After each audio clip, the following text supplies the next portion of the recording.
All right. Once again, good morning, good evening, good afternoon from wherever you're connected from. You're all welcome to the Bank of Opportunities first official capacity building training event, which also doubles as the launch. We had a meeting last month, like just an in-house, just a mini meeting, let me put it that way. It was like a pre-launch of the community, but this officially serves the official pre-launch, the official launch of the community, and it also doubles as our first official capacity building training. And we have amazing panelists in our midst that will be taking us through the journey this night or this morning or afternoon, wherever you're connecting from. And I'm aware people are connected from different parts of the world, from Europe, from Africa, from the Americas. People are connected from different parts of the world, and we still expect more people to come on board. So we actually had about 50 registrants. So we expect about 50 registrants to be in attendance. It's not, it's a meeting strictly by registration. So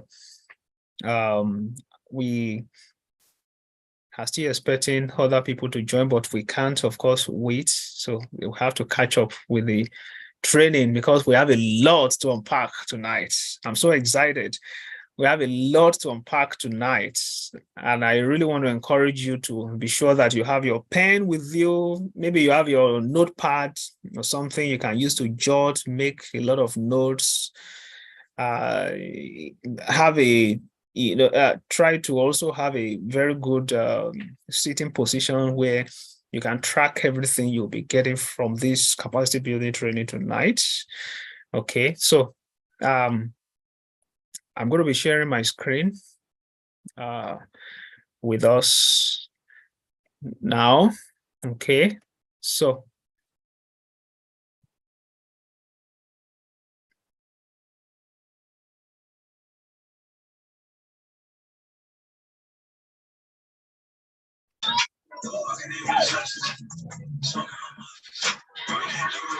kindly mute your mic as you come in. So please mute your mic. Okay, all right, thank you. Okay, so once again, you're officially welcome to this first capacity building training for the community. And what we're going to be looking at, what is going to design or rather define the capacity building training we'll be attending today is how to access and convert global opportunities to personal advantage. There are a lot of opportunities out there, actually, and by God's grace, we have connections to a whole lot of opportunities. We have these opportunities right at our fingertips, and I've also seen how opportunities taken seriously can change the story of someone altogether. And I'm also very much excited that I'm not the only one that have been a beneficiary of such. The panelists that will be taking us through this journey today have also been a beneficiary of that same road. They have at one point or the other been able to take advantage of some opportunities that came their way at a particular time, peradventure some opportunities that people might glide over and look away from. But they also have their own experiences that they're going to be sharing with us live that you can learn from. Okay, so we have a platform. We have WhatsApp, and we also have Telegram channels where we share some of the daily opportunities we get with people there. And we are not just interested in sharing those opportunities with you. We're also interested in knowing who is taking advantage of those opportunities, and how have people benefited from those opportunities thus far. So we're also interested in that. So you share your testimonies with us. Any of the opportunities in the community that has been of blessing to you, share with us. It will encourage someone. Like we have one of our admins in the community, the same opportunity we shared with our people in the community some months ago. She, took a step, applied. It was a fully funded conference in Istanbul, in Turkey. And then she applied, she pushed for it. And she's been selected to represent Nigeria in that event out of, I think, about 15 delegates chosen from all across the world. And she made the list of the 15 people. And she's going to be representing this community in that event. So that's to tell you, people are taking advantage of the opportunities we share with them. And, it's, so we're not just interested in, sharing the opportunities with you alone and you romancing them. You need to go beyond romancing them into taking action, taking action steps. Be sure that you maximize those things. So we have experts that have the experience to share with us. And that's why I'm excited that you're going to be learning from one of the best brains around in this regard today. Okay. So, brief introduction about the community. Like 2 months ago, the vision of Bank of Opportunities was conceived like 2 months back. And the vision of the community is basically on 4 levels, on 4 phases. So we have 4 phases to the vision of the community, and I'm going to be sharing with you very briefly, so you have an idea of where we are coming from, where we are, and where we are going. It's a journey. The community is on a journey. It's like a flight that we have all boarded. We are the pilots, and then we are taking people to a destination. So I just quickly want to let you know where we took off from. Of course, people can always join the flight. It's still very, very fresh. The flight is not too far from the takeoff, from the departure, but the destination is still far. So we still have a lot of space to pick up a lot of people on the flight because we are on a journey. All right.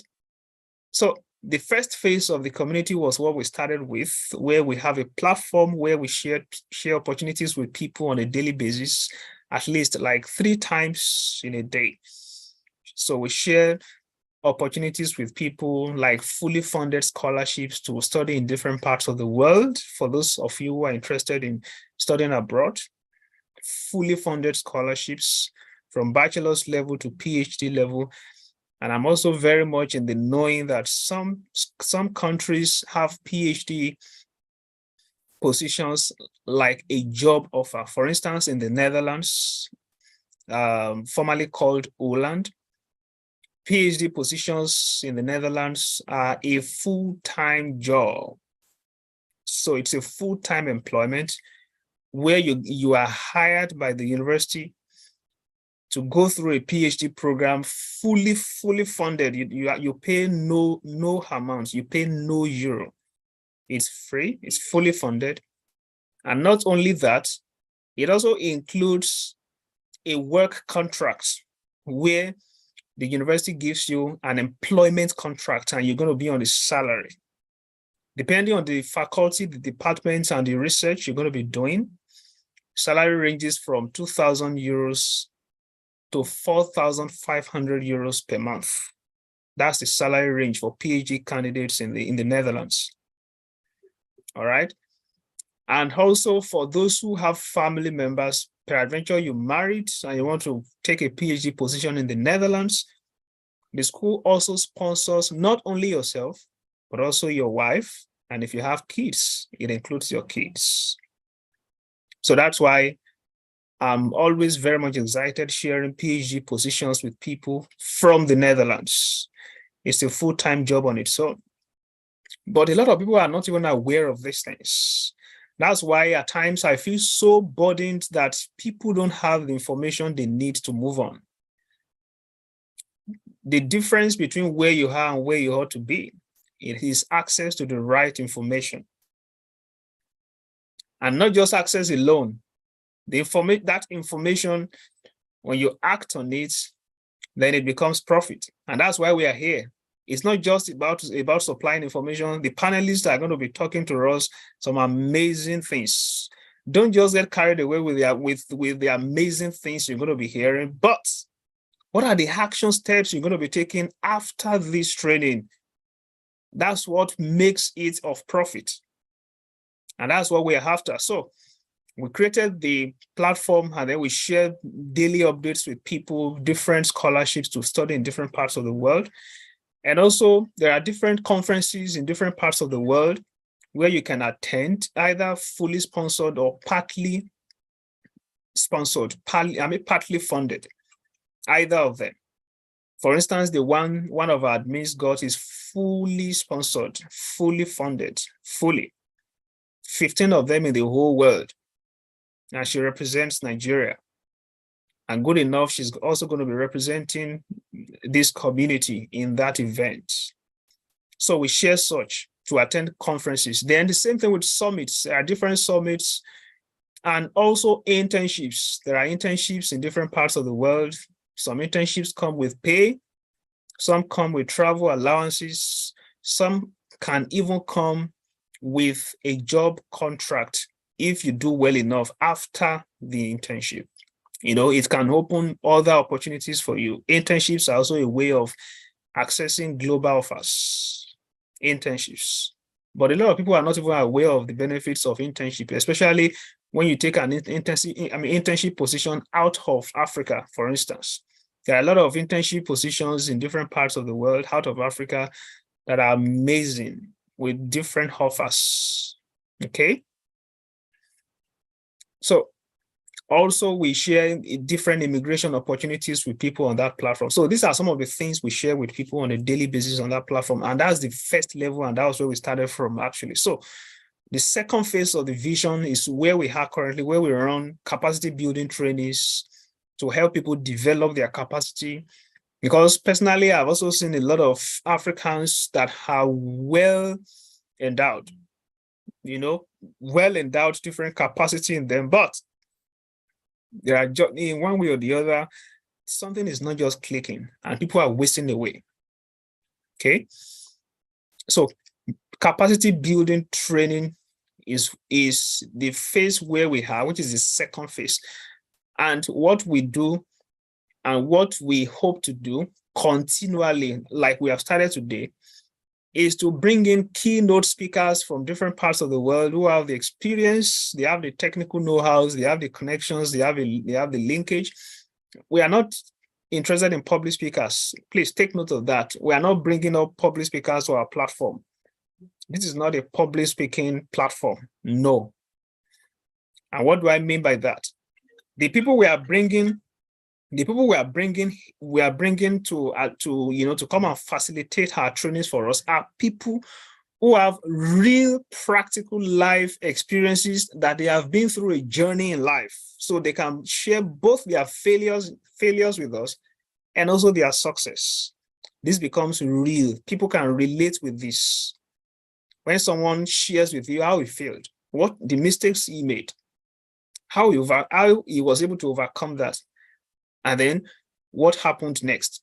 This is real. This is practical. People can relate with that, because that same mistake that the speaker is sharing can also be of help to someone who has made the same mistake and still stuck with that same mistake, or peradventure would make that mistake later in life, but now he has come to this event to listen to that, so he knows how to guard himself against that.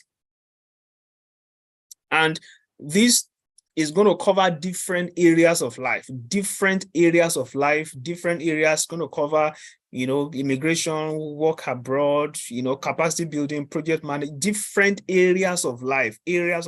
So, and these are people that are keynote speakers that on a normal day, if you want to attend their event, you pay to attend. It's not free. Like one of the speakers, you know, someone who has also, you know, won a Forbes award. For those of you who know Forbes award, I'm also very much excited. One of the panelists we were able to win on board also, he will be coming up much more later in the year to facilitate one of our events too. It's also a global, it's a global phenomenon that has a very, very stable, thriving, training organization that it trains companies that are in returns of millions upon millions of naira annually. Is also a Forbes award winner globally. So, and there are, by the time you hear the profile of people that are coming on board, you'll be amazed. It might look as if, oh, of course, the event is free. Why? Because this is a community service. That's why we are not charging for it. Otherwise, you will have been paying to attend this event on a normal day. Okay. So it is capacity building, and it's our way of giving back to society. And also the panelists are coming to attend the event because they are also coming with the mindset that they also want to give back to the community. Otherwise, they won't come to do it for free. They will be charging for it. So we're just trying to supply that basic understanding so we know exactly where we are. All right, so that's the second phase, and that's where we are. Capacity building trainings at different times, and at least we'll be having one in a month, at least one in a month. So this is the one for September that we are having today. So the next one, hopefully, is going to be next month. So, and anytime there's need for us to have 2 events in a month, definitely you get to know about that too. But at least we have one capacity building training event in a month. Okay. And most times it's going to fall in between the month, like middle of the month or second to the last week of the month, thereabouts, especially on a Saturday. So most likely the pattern may change based on some circumstances, but at least for structure's sake, that's how it goes. Like the second week in the month, like that's the middle of the month, and preferably on a Saturday like this. Okay, so that's where we are. The next phase, which is the third phase of the vision, there are still more things. I'm just summarizing and cutting it short so we can proceed to other things. It's something big and massive, but I'm just summarizing. So the third phase of the vision is where we have members in different parts of the world. We're going to be getting involved in on-ground community development services. What does it mean? Our members in Kenya, of course, we have printed materials, printed shirts, shirts, caps, different souvenirs printed that will choose a particular, community where, a particular location where we want to go and do community service. It might be a particular rural area where we want to go and do sensitization about health and hygiene, and then we go with health personnel to that place. So it depends. We're going to be embarking on different projects. At times, it could be that we want to sensitize people, especially maybe the girl child, to some of the things, that they need to be aware of in this changing trend. The world is changing so fast when it comes to gender. People need to be aware. So what about artificial intelligence? We can't beat it away. These are recent trends people need to be aware of. So there are a lot of things to talk about. There are a lot of things to get people in the knowing. So we'll be getting involved in different community projects to develop that community, to supply knowledge. At times, it could just be a mission to maybe to go and feed the less privileged, to go and feed the poor in a community. It all depends on the need of that community. For instance, let's say in Kenya, the coordinator in Kenya will highlight some of the projects we can embark on in Kenya, maybe in some rural communities in Kenya, for instance. You will highlight those projects, and then we have a plan, we have a business plan for that project. And then we see how we execute that project with our members on ground in Kenya. And as we are doing all of these things, it's going to be on record. We go on TV, on radio, we talk about it, we sensitize people on air to what we're about doing in their country, in their community. They come out massively to also support us on ground. For those who can come out, they come out and support us. We take pictures, we have recordings, because everything we do is going to be on record.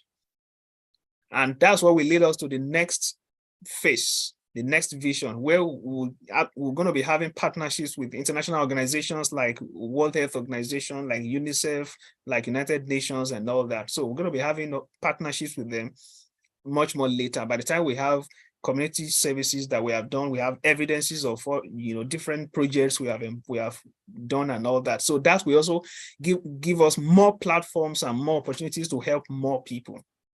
Okay. So that's the third phase, where our members, we're going to be getting involved in on-ground community development services. On-ground, our members, that is when opportunities will be created for our members to express their capacity. So now all what we have learned in phase 2 of the vision, now you can practice in phase 3. That's going practical. So that's phase 3. There are still more to read. I'm just cutting it short. Then phase 4 is when we, as a community, we are hosting events, conferences, seminars, summits in different parts of the world as a community. Let's say BOO. BOO is holding an international conference in, let's say in Budapest, in Hungary. So every member who is interested in attending applies, and then we go attend. And BOO would have been able to secure some level of partnerships with some organizations that could be of help. Maybe you are attending as a business person. That becomes a business connect for you on that conference. People that peradventure are in the same field as you are, you get to connect with them, and your business goes global for free. Just like that. So it's just one of those advantages. So that's the fourth phase, where we get to hold international conferences and seminars, summits, and different events that we hold in different parts of the world across different nations. So maybe next year we can say we want to hold an event in Rwanda, and then the next year we can say we want to hold it in Canada, and then everybody goes. So there are still more to it. I mean, I just had to cut it short and for you to have an idea of exactly so it's something big actually, but we're starting small and we are growing bigger every day. Okay. What are some of the projects we are readily taking up? Some of the projects we are readily taking up. Capacity building trainings, which is this is one of them, one of such trainings. Another project is the THSP, which is the Talent Harvest Support Program. So Talent Harvest Support Program is basically for bright minds who are academic, who are interested in academics. They are genius. They are A-level students. They are excellent students, but they don't have the opportunities to proceed. They don't have the opportunity to further their education.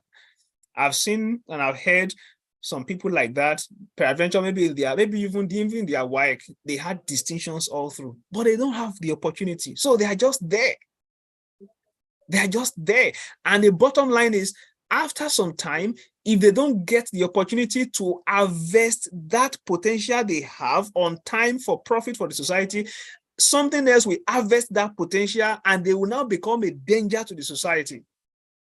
Really, people who are into internet fraud, these are geniuses. I mean, these are people who are intelligent, but the intelligence has been hijacked. So they are using it against the society when that same intelligence could have been a profit if it was harvested. Right? So there are people like that, genius level people, they want to go to school, but they don't have the opportunity. It becomes our project. And what do? There are a lot of scholarships for people like that, academic merit-based scholarships. Maybe one of the requirements could be distinctions all through. And then you have distinctions, so you don't know how to go about it. In fact, you don't even know, you're not even aware of such opportunities. So this program is for people like that. And the second one, which looks like the opposite of it, is the TDDS. TDDS is Talent Discovery and Development Scheme. All right. The same people, I mean, it's more like the opposite of THSP. So this TDDS is for people who are intelligent, who have potential, they have gifts, they have talent, but they are not interested in going to school. There are some people like that. Everybody will not go to school. That's the bottom line. We've heard of people who tried to go to school, they couldn't function, they dropped out of school. And after dropping out of school, they pursued their vision. Now they are global trends. There are people like that. Not everybody will go to school. Yet they have potential, they are endowed. There are stuffs embedded in them that God has wired with their making. They need to discover those things and develop them. That's where their relevance is. So people like that, we're going to be adopting them, and it becomes our project. For instance, we have a set of twins already that we're going to be taking on this project. A set of twins, yeah, they're in Nigeria. Amazing twins, so brilliant and all that, but their story is just it's just a wonderful story. Let me put it that way. Just a wonderful story. No help, no, and all that. But their results sound and all that. So people like that, they need support from the society because their tomorrow is of major importance for us. Their tomorrow is of major importance. So it's like the opposite. So THSP is basically academics. TDDS is out of class development, where we help them discover their potential if they have not. And if they have, we help develop different schemes that will be taking them through and all that. So those are some of the projects that we're going to be doing. There are still more projects, but these are some of the projects that we are embarking on. Okay. Let's have a quick exercise. Are you already thinking? Quick exercise. I know you're already thinking, right? Okay. So, can you click on the link?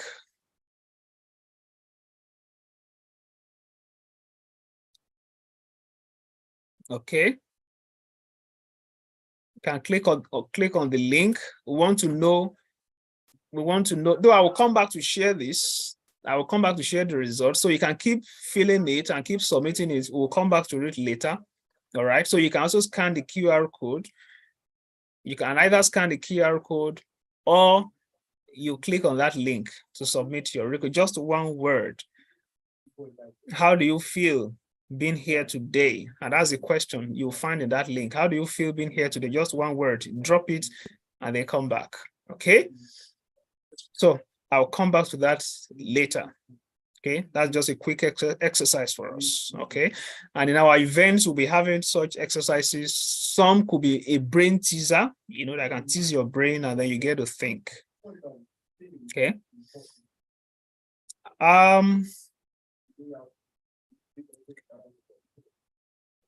What exactly is locked up in this meeting, in this training? What is to be locked? What has been locked? And how do we unlock these things? And that's why we are inviting two amazing panelists, amazing personalities to take us in this training tonight. And at this very juncture, we're going to be welcoming the first panelist. It's an amazing personality. He's originally from Ghana. I've met him in person. I think we first met in I think, was it Kenya or Rwanda? Can't really remember. Neither Kenya. Rwanda. Rwanda, yes. Yeah, so we first met in Rwanda. He's an amazing person. I mean, he's an amazing person, I can tell you. You want to see someone who is gentle and amazing. He's a gentle person, gentle guy, cool-headed guy. His name is Wisdom. And I can see the reality of wisdom in his life. I'm not joking. He's somebody who is wise, indeed. And if you care to know, he has a thriving business in Ghana, Majora Group. They are into a couple of things. They are into travel consultancy, photography, and the likes. Thriving in Ghana. And it will interest you to also know that I think maybe 2 years ago, thereabout, He also won the Forbes Under 30 award out of several other people that applied. He won that award, Forbes Under 30 in Africa. You can imagine that, not Ghana, in Africa. He won that. So you can begin to think about some of the things you'll be getting from this amazing personality we have in our midst. He's currently located in Canada, and he will be speaking to us live from Canada today. So let's welcome Wisdom Mawuli Paku. You're welcome, Wisdom. Wow, thank you so much, Bankwele. Thank you, and greetings to everyone here today. I'm so honored to be invited to take part in this discussion, and I'm excited already. Let me take this opportunity also to say hi to Susan. I met Susan personally in Rwanda. Susan, good to see you online. Wow. So, Bankwele, I have been enjoying the conversation already. Bank of opportunities, meaning there is a whole lot of opportunities that we are about to share to the youth here in Africa, in the world, in order for them to know the way forward for them, and also other things that they can discover by themselves in going forward with their lives. And I personally, I discovered an opportunity, and that turned my life around. That was 6 years ago, 2016. 6 years ago, 2016. So when we talk of opportunities, I know the importance of you discovering an opportunity that can turn your life around. And someone will also ask, how then can you discover an opportunity? As youth, as people, there are a whole lot of opportunities that we do come by each day. It all comes to you availing yourself and also researching in order to know which particular area or field that you want to venture. There are more than 101 opportunities. It's all about you to avail yourself and also be vigilant in order to know which trend you want to take. And someone will even ask, so how then can I spot an opportunity? How then do you spot an opportunity? One, you first have to observe the new trends or patterns of doing things. We know in this 21st century, a whole lot of things are changing. Things are not like 10 years or 20 years ago, how things used to be done. Now, you know, AI has taken over, artificial intelligence has taken over, and it's all about you to know the new ways of doing things. Because me being a student here in Canada, they give you assignments, you only have to go online. Not Google, I mean. But we have a software or a software, or even if not software, you go online, chat GPT. Then anything that you want to ask, you ask AI, and AI gives you feedback, which you can use to submit your assignment. And these are some of the things that the world is turning into. So in order to spot opportunity, like I said, observe the new trends and patterns of doing things. It just doesn't end there. No, you also have to look for basic problems in the society that you can solve. Basic problems in the society. I'm not going to give book definition. I was actually supposed to share my screen, but I don't know. I was supposed to share my screen, but I don't know. I'm having an issue with sharing my laptop screen, so I'm using my phone at the moment. So like I said, you also have to look for basic problems in the society or the environment whereby you find yourself. And that's also another way whereby you can also spot opportunity. Personally, in 2014, I wanted to embark on summer work and travel. You know, we as Africans, once we vacate, we have this summer work and travel that people used to apply. They travel all the way to UK in order to do part-time menial jobs. And once the holiday is over, they came back to school. And when I was in the university in 2014, I consulted one agency back then in order for them to facilitate the whole travel processing for me. And funny enough, they did everything possible for me. I went for interview at the American embassy and I was denied visa. So afterwards, I got to my room and decided to think about the whole thing. That, oh, really? So what did this agency do for me? That's as an international or a student in the university, I couldn't have done by myself. That was in 2014, 9 years ago. So it was even a problem that I encountered in 2014 because I applied for visa, I went for interview and I was denied. So I later got to do analysis of why I didn't do this all by myself. Why didn't I do this all by myself? And that was the opportunity I encountered in 2014. The problem I encountered made me to do a thorough research into the travel and hospitality industry in Ghana, in my country, Ghana. And thanks be to God, company is doing well. We've operated since 2016, but I registered in 2017. And the company has achieved major successes, not only in Ghana. Even back in 2020, I won the best travel and tour company in Ghana, the whole of Ghana, 2020. And like the Africa Award that Bankole also mentioned, but they are all past glories. And it's the future that we have to look for. So I just don't want to even mention that. So also after discovering the problems, you have to find ways and means of solving it. How then can you solve? Everyone has its own way of solving problems, but as things are changing, you also have to look for innovative ways.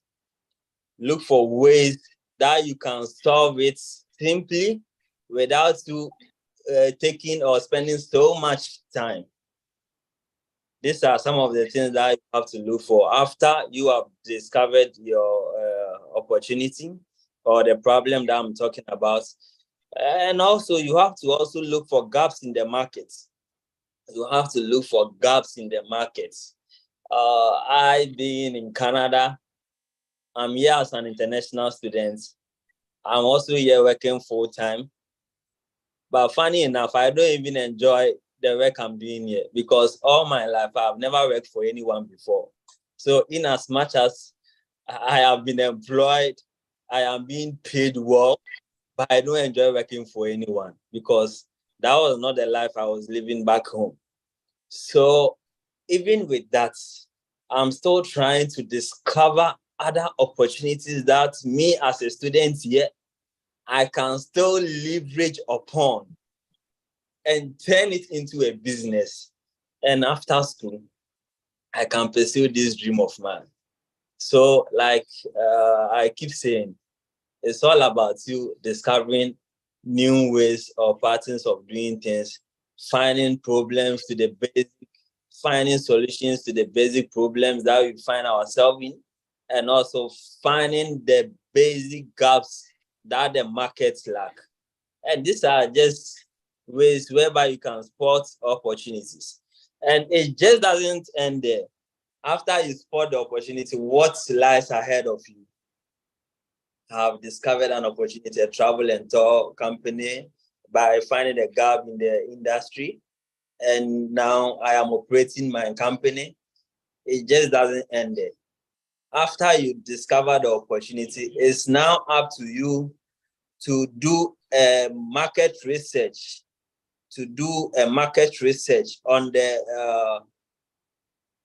on the idea or the problem that you have encountered and you are willing to solve.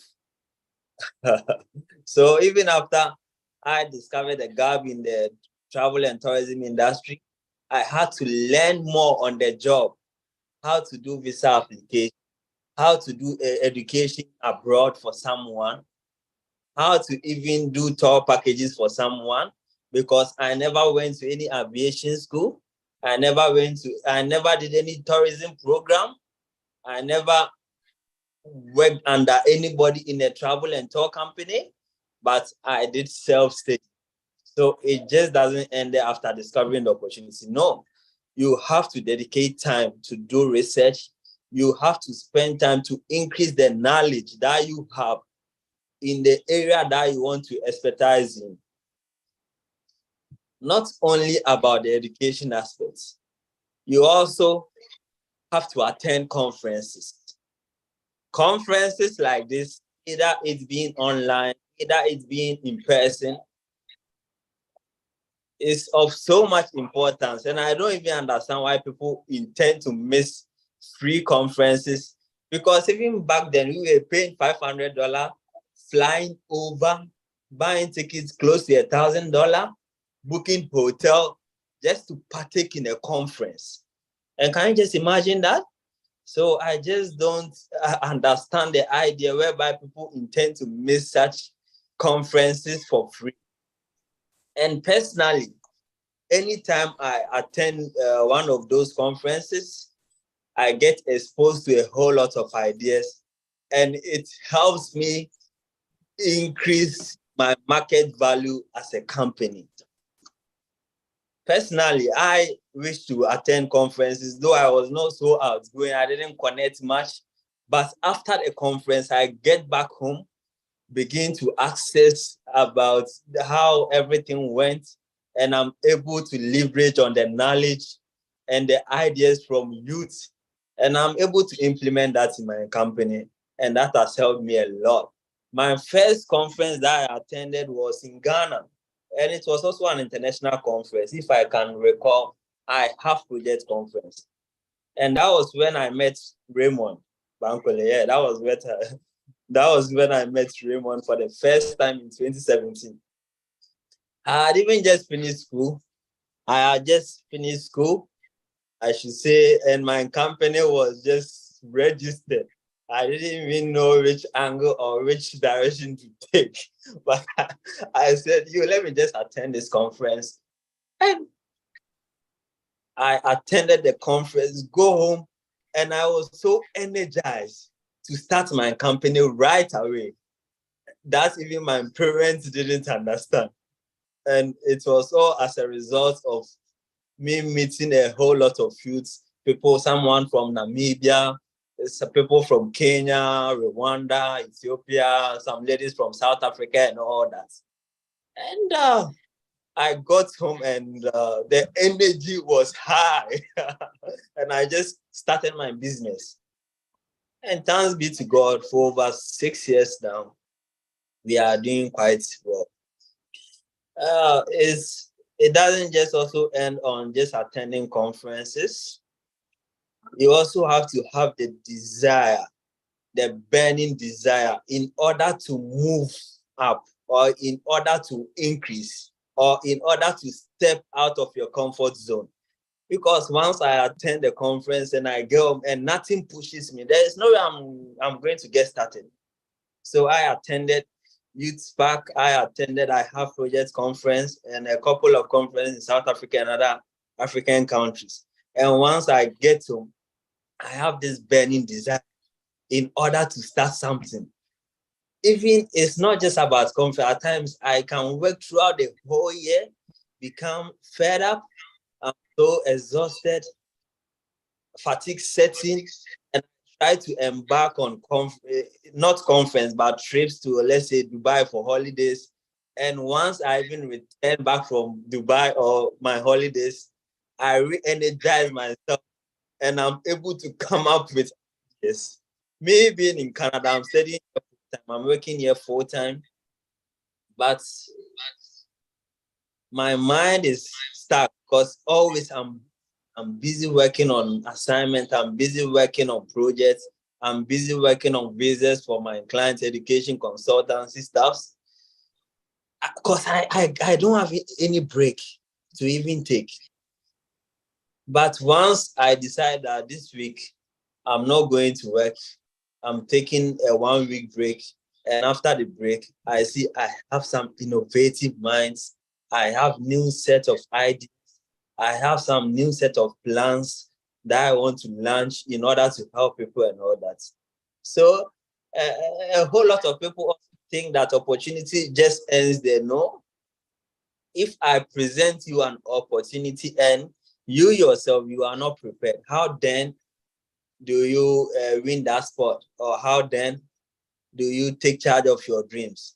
So in as much as we want to access global opportunities, we also have to prepare in meeting these opportunities.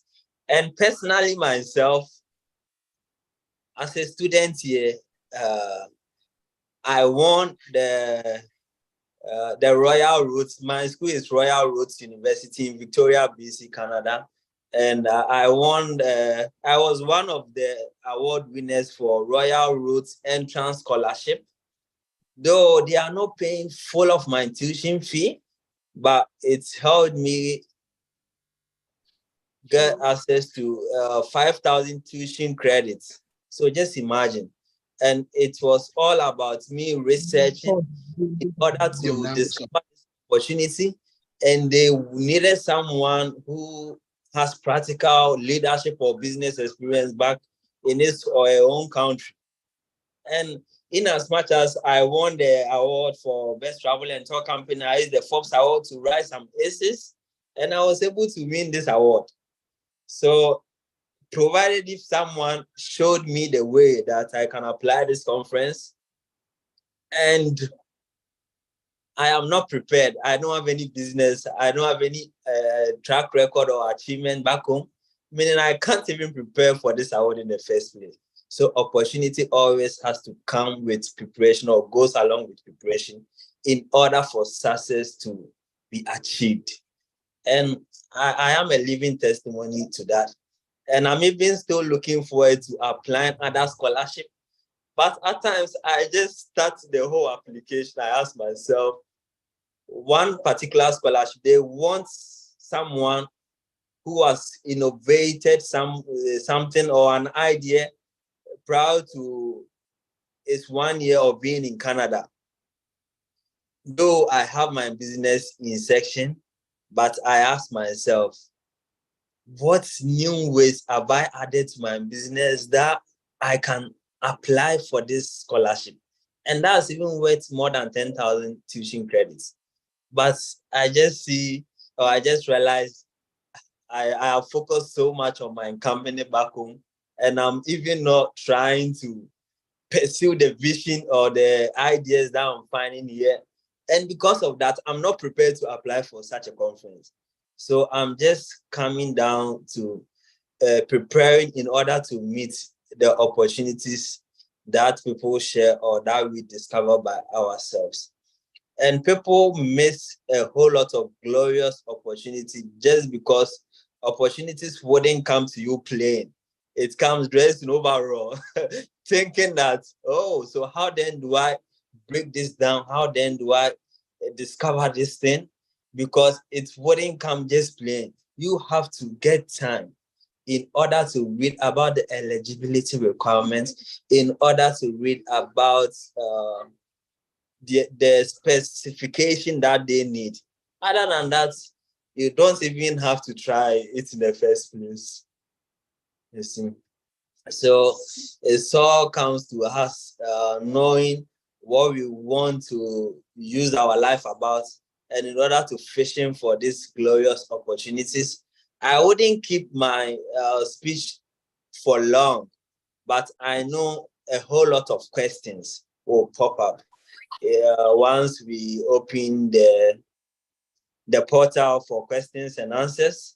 And Canada people also intend to ask me, why did I choose Canada? Why didn't I choose Europe? Why didn't I choose America? Why didn't I choose some Asian country?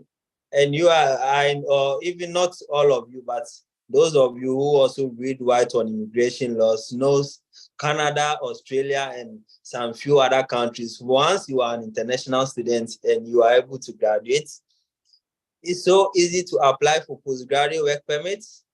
And once you can work for full 1 year, you can apply for permanent residence. And after 3 years, you can apply for citizenship to be a Canadian citizen. it's not that we want to leave what we've built back home. No, our company is still running. But looking into the future, we also have to lay down good foundation for our children. And once maybe everything is done, we can still manage the company also from here. Like I said, I have workers still back home who are spearing to the growth of the company. And I have no plans quitting or shutting my African dreams, But going forward, it's a way of us accessing the opportunities that other countries also have. Because I wouldn't come and pay over 24,000 for a year for as an international student and finish school and just return back. And it's not just about the tuition alone. You have to pay rent. The apartment I'm living in alone, if I tell you the amount I pay for a month, it will amaze you. You pay all this money to people who have built their businesses. You pay medical insurance, then you finish, and all you can go home with just a paper, a certificate of award. So yes, you just have to think about the best country or one of the best countries in order to assist you after school. What's next? Yeah, so that was how possible I chose Canada. And thanks be to God, I was able to bring my wife here in less than 4 months. A country like USA as an international student, even getting an appointment for interview is a headache. So considering all these stuffs, that was the reason why I chose Canada. Like I said, I wouldn't keep my speech so long, but questions will pop up on Canada, immigration, on education abroad, and all these stuff. Then we know which angle to narrow our answers towards. Thank you so much, Bankole, for the opportunity you've given me. And I thank everyone who was able to make up on this platform. It's such an honor having you all. So, Bankole, I think I'll have to leave it over to you in order to facilitate the other proceedings. Thank you. Amazing. Amazing. Wow. That was awesome. I told you from the beginning, his name is Wisdom, and it's not just a name for him. He's indeed manifesting wisdom, and of course, it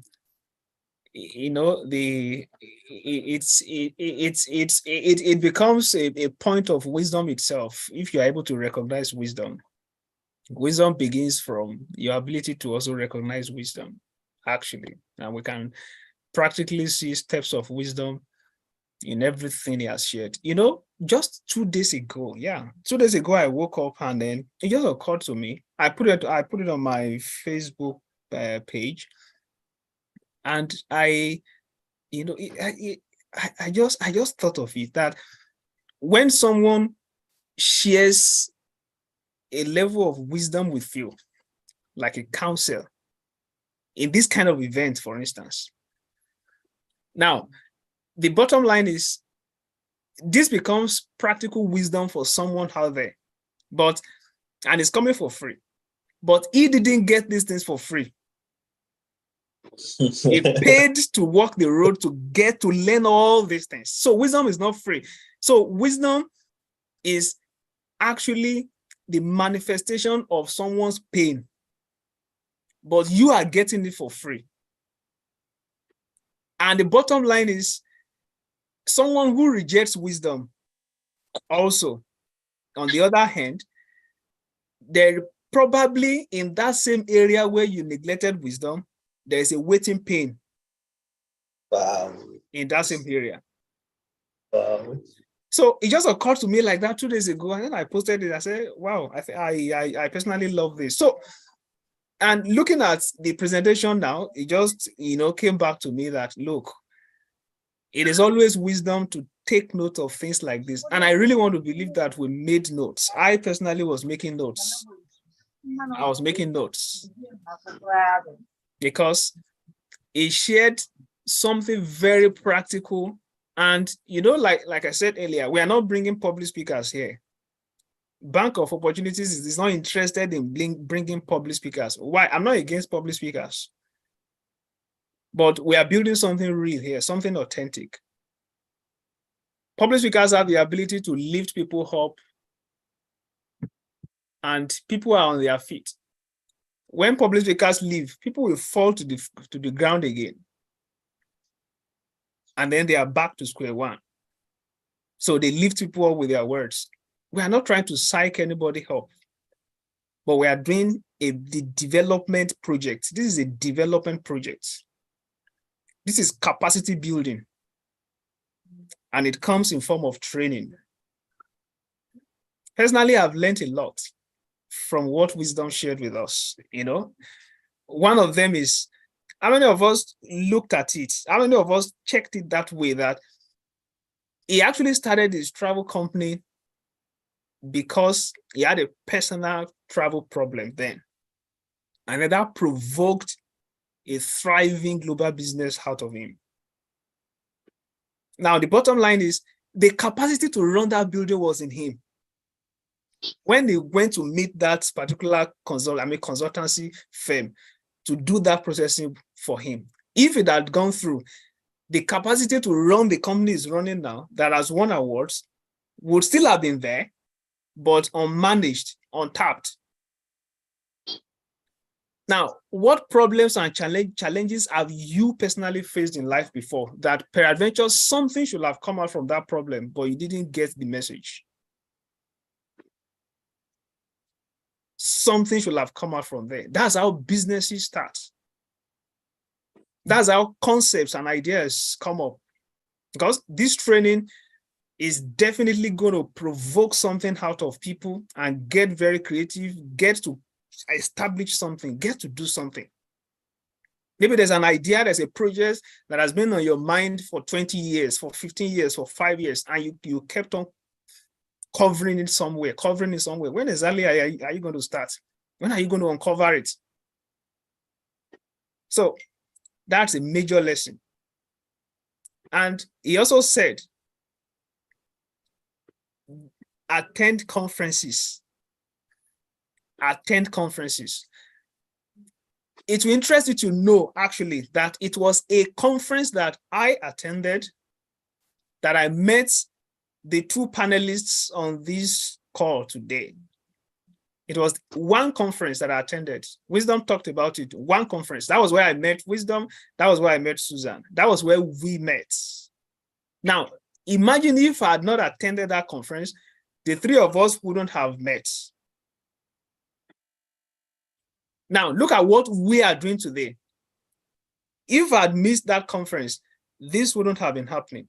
I want you to think and connect these things, that when you miss one opportunity, it won't only affect you, it will affect several other people. So it is always dangerous. There's no profit in missing opportunities. There's no profit. Personally, I've missed some opportunities in the past. Everybody must have done that. Everybody must have, but we must keep learning. We must keep growing. And I believe that's why this capacity building training is coming up, to help people. And also, one of the things Wisdom said, always live ready. Opportunities will not wait for you to get ready. It's basic. Live ready. Look at the scholarship he won in the school in Canada. They were looking for someone with practical business experience. He had that. If he had not, you can see how everything was connected. He was going to travel. He had a problem with the consultant. Now he started his own business. He did that, gathered experience, went to Canada. Now there was need for someone to claim a scholarship, and the requirement was somebody who has a practical experience running a business. Can you see? He lived ready ahead of the opportunity for that scholarship. So what are you living ready for? What are you doing now? It may look as if you are doing something and nobody notices you. But do you have the mindset that, look, I'm living ready for something? So what exactly are you what are you living for? What are you living ready for? What are you getting ready for? Because it's just all about mindset. So I just had to pick some of those things. And it will also interest you to know that the conference, there was a particular conference I was to attend. The very first trip I was to make out of Nigeria in 2014 or 2015. I applied for a conference. It was a conference in Ghana then, 2014, 2015. I applied for the conference and I was selected to attend the conference. It wasn't a funded conference at all. It's personal. You have to fund yourself. So I attended for the conference, and in the whole of Nigeria, 3 of us were chosen for that conference. Just 3 of us. Myself, Raymond. Raymond was here in our first event, and it will interest you to also know that the conference where the 3 of us here today met was organized by the Raymond we are talking about. Now, I, Raymond, and one other person were selected in Nigeria for that conference, but I could not go for that conference then. But I kept it. What I did was I went online to check who are the other people selected for this conference in Nigeria. Okay, I got in contact with them. I connected with them. I could not go, but I was following up. Okay, what's going on there? I had contacts, and then I kept in touch. Now, Raymond attended the conference in Ghana. From that conference he attended in Ghana, he got a spark to start YouSpark. That was where he started YouSpark Pan-African. And that was the conference that 3 of us met. So you can imagine, you can see how these things just connected. You can see how everything got connected. If he had not attended that conference, he wouldn't have been inspired to start YouSpark today. And the 3 of us maybe wouldn't have met. So you can begin to look at these things. It's serious, really. So we need to have it at the back of our mind that opportunity comes not for you alone, but for the sake of several other people. If you miss it, you have cheated those people. Let's keep that in mind. Well, let's see if 1 or 2 people have 1 or 2 questions before we move to the next panelist today. Thank you very much for that, Wisdom. I must say, that was awesome. Once again. Thank you. Welcome. So anybody who has any question, you can just raise your hand, then we take it one after the other. Anybody who has any question to ask Wisdom? If you have a question, you can just raise your hand. Otherwise, maybe you are still thinking about it. You are still trying to gather yourself from all that has been said.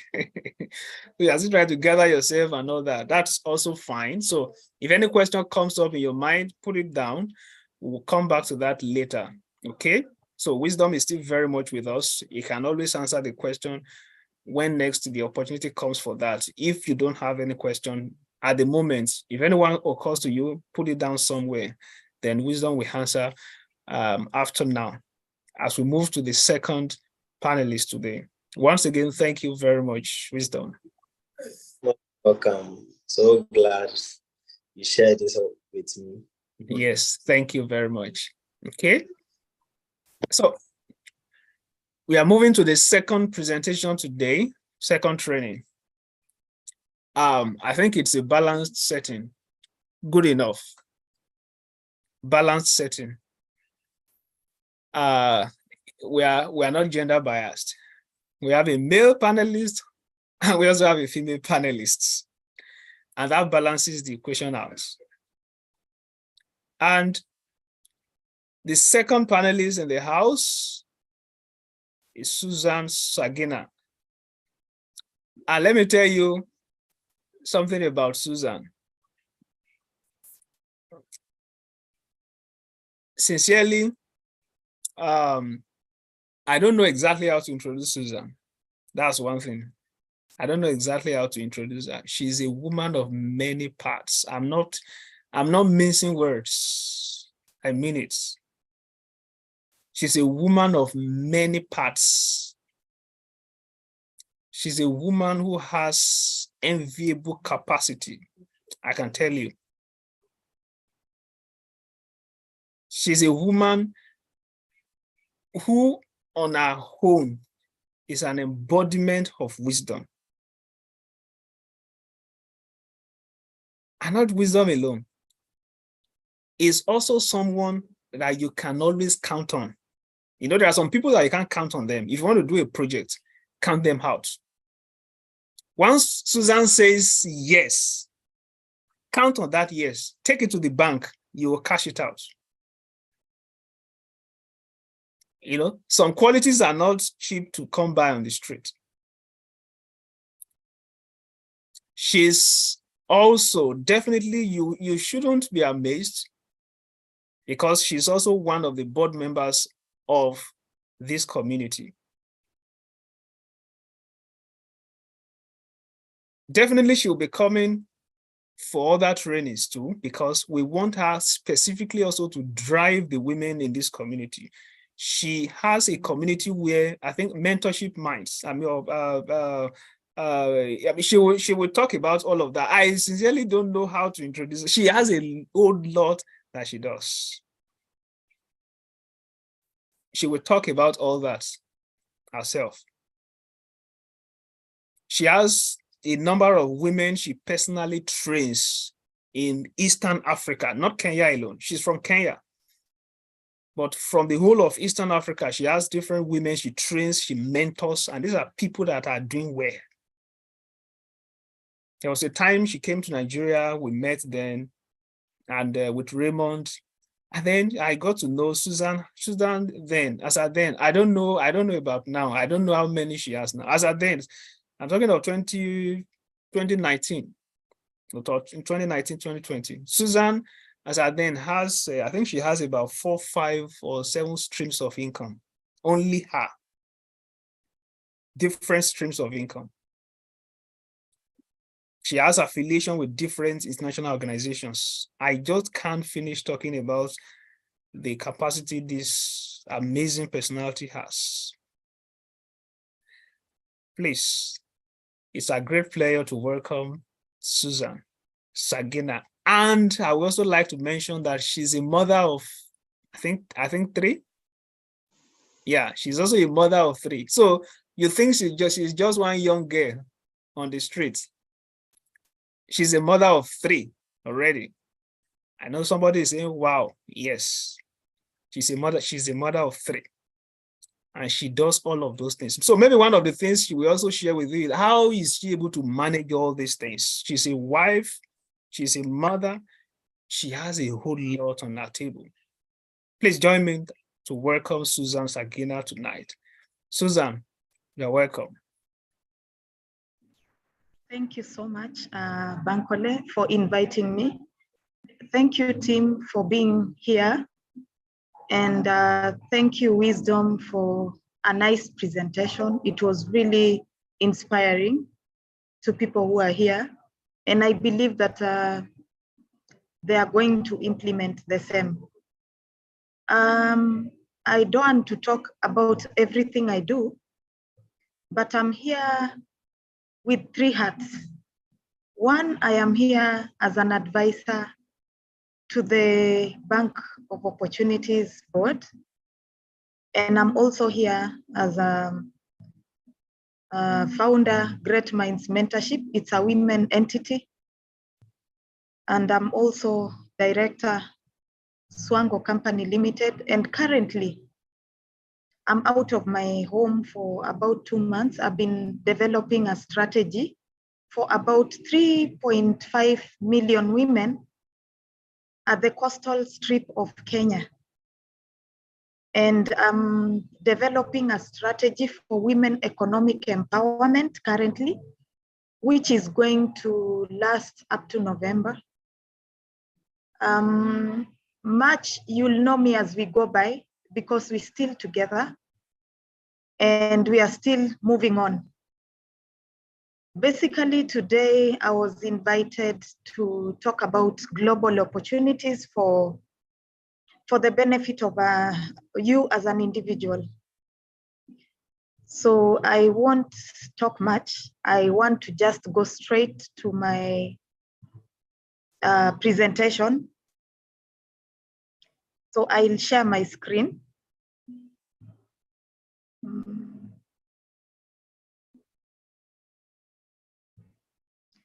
Can you see my screen? Can you? I hope you can see my screen. Yes, ma'am. Yes, we can see it, but you need to make it bold. You need to make it full. Full, right? Yes. Just a minute. Is it okay now? No, not yet. Yeah, perfect. Yeah, I would want to talk about how to access global opportunities for the benefit of you as an individual. And I believe from here, you'll get insights and you'll be able to practically make it work, because it has really worked for me as an individual. And I have applied the same things and they have really worked. And there are ways you can leverage global opportunities for your benefit. So we are going to look at strategies on how you can leverage opportunities and what you are required to leverage the same opportunities. Because some of you would ask, what do I need to access? Why are other people getting access to these opportunities? Why not me? So there are various strategies where we will talk about. As I told you, this is who I am. I won't go into much details. I would want to just let you know that currently it is a global, a globally interconnected world where we have so many opportunities, and it's only people who know how to pursue these opportunities that will be able to pursue. And you can only know once you get into this kind of forums. And these opportunities will always open doors for you, especially when it comes to new markets, new perspectives, as Wisdom talked about, and even growing yourself. So it's more of the same thing. He gave a very inspiring story.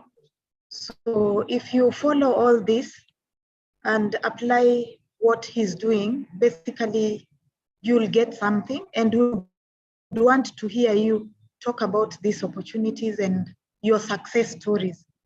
We will eventually also arrange a forum for success stories where you'll be writing to us and telling us how these opportunities have been able to help you as a form of feedback.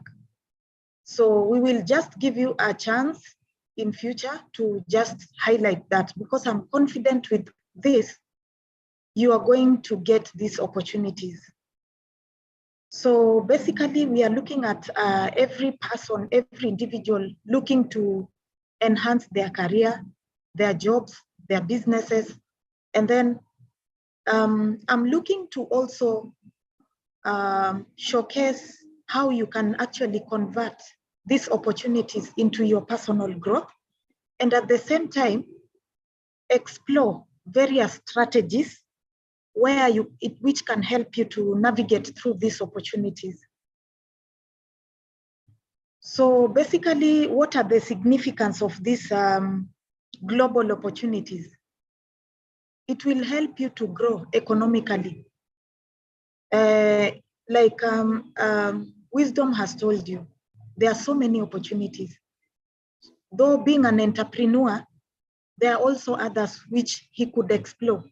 So we will look into details, what it takes for you to explore what you want to do and gain it.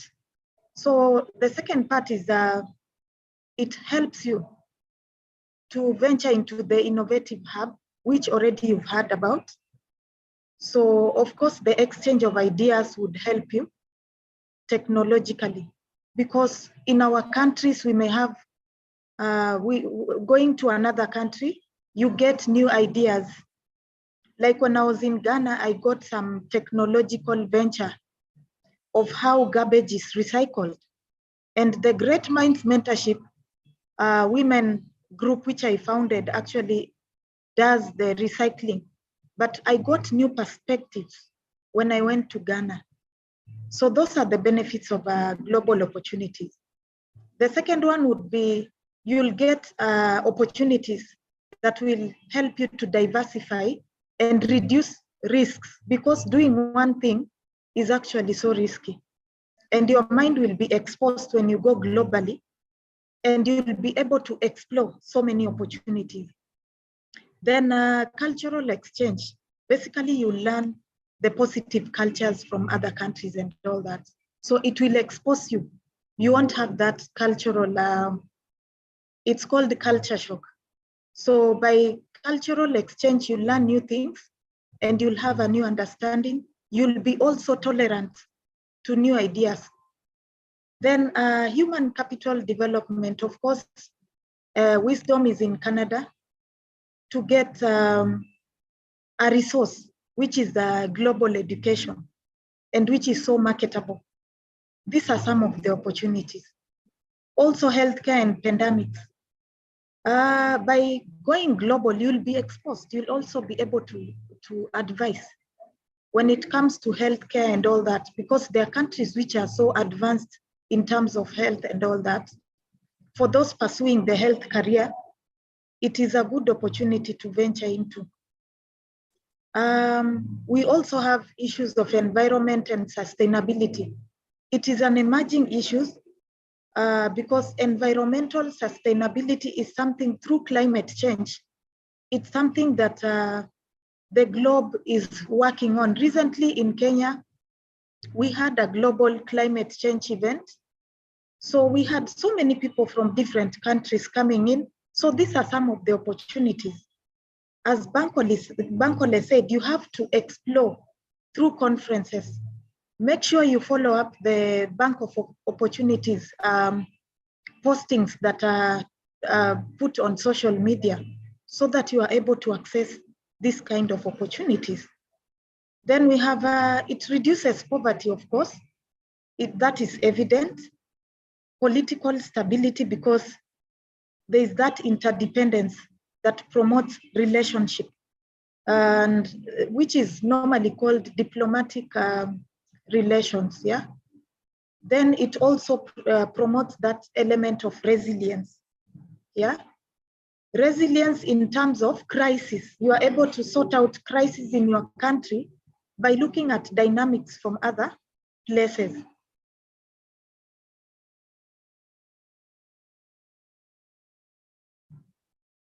Trying to move to the other. It's hanging a bit, huh?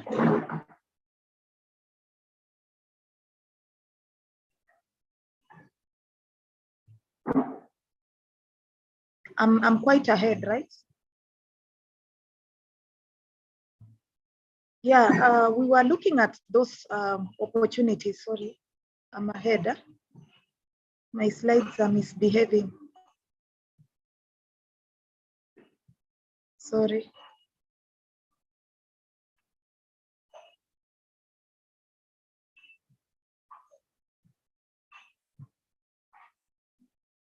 Just give me a minute. Okay.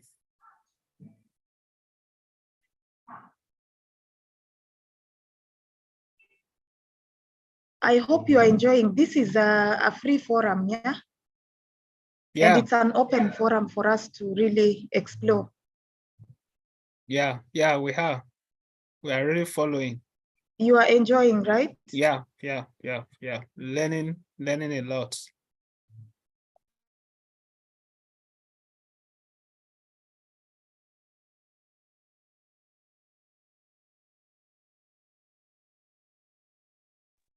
Yeah, your mic is muted.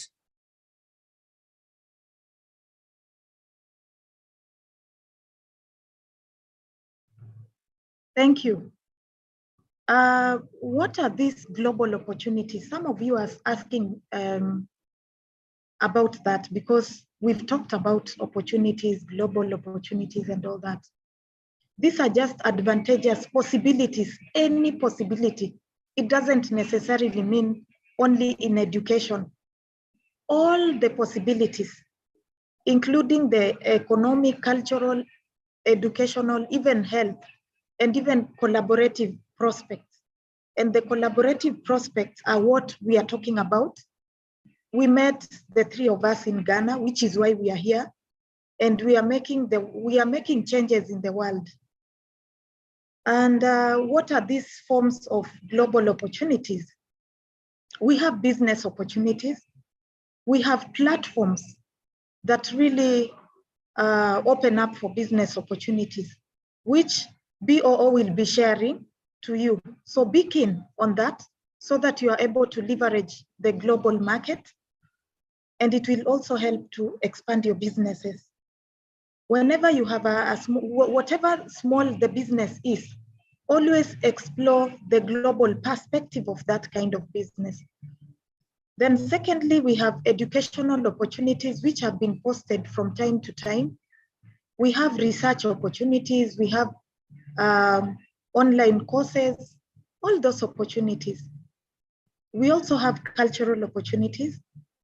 There are exchange programs, which also BOO has also posted, where people travel to other countries to exchange those cultural diversity issues, like you can be invited for a festival and all that, and we shall be sharing with you more as they come. We have even cultural festivals coming up, so they invite people from different countries. So such opportunities, look out for those, because it doesn't necessarily need you to be educated for you to go global. You can go on that cultural foundation.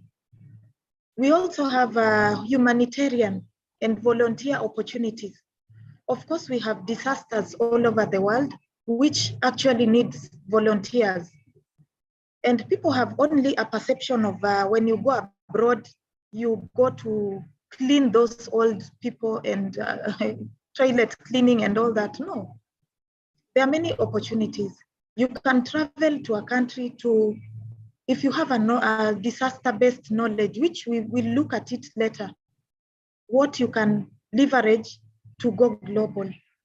So we have also environmental opportunities, like we talked about. Climate change is an emerging issue. We have diplomatic opportunities, where to some extent people can engage diplomatically based on your skill. But at the same time, that would depend on your area of specialty. Then we have the technological opportunities, which are now on the rampant, because these people are looking out for people with special kind of innovations. And once you have an innovation, it is very easier with research to be able to get such opportunities. Then we have the healthcare and medical opportunities. People have been taken abroad because of that knowledge in the medical field. And actually, so many Africans are doctors. Looking at Germany has so many African doctors, and they are taken because of the skill they have. That is an example I'm giving. And there are so many opportunities other than being a doctor. We will look at later as we go by.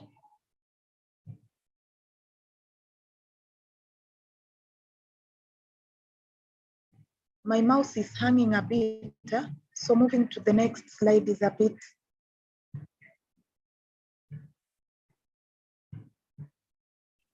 So, how do we identify these global opportunities? Yeah. So you need to be informed when it comes to making decisions. Yeah. Like Wisdom said, you need to have, you need to do a proper research on these global trends. Yeah. Global trends when it comes to businesses. If you are interested in going to carry out a business, you have to do a research, a proper research. You also have to have necessary information for valid decisions. And you can't just rely on research alone. You need to also look at peer-to-peer information, like we are talking here at Bank of Opportunities. We need to consult. Whenever you have an opportunity, you're free to also consult and ask questions on this platform, because we are here to help you. Then you need to also stay ahead with these global trends. Yeah. So you need to also know how to manage risks through the same research and all that. Yeah. So you also need to be innovative. Yeah. Innovative means you look out for new ideas, and it's not just a copy-paste kind of scenario. Look at yourself. What do you have? What does it take for you to innovate? What business do you have? What talents do you have that will help you to innovate? Yeah. So this will go in with the global trends. They will go along with your area of specification. Yeah.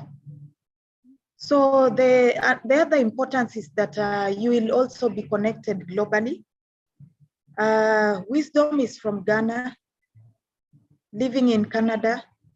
Bankole from Nigeria, living in Netherlands. I'm in Kenya, living in another far-end town. But because of this connectivity, we are able to come together and make changes. Yeah. We also have economic opportunities, which we will also be sharing. So try to be keen about what BOO posts. So it's important to also get updated on these global opportunities. Yeah. Still, we are at that importance level. So you will be culturally aware once you're able to stay updated, because you'll be able to look at, you'll be able to understand dynamics of different countries, so that you don't have that element of culture shock. Yeah. So you'll also understand dynamics of environmental issues from different countries. Like I told you, I went to Ghana, I learned about a new concept, I brought it in Kenya, and it really helped.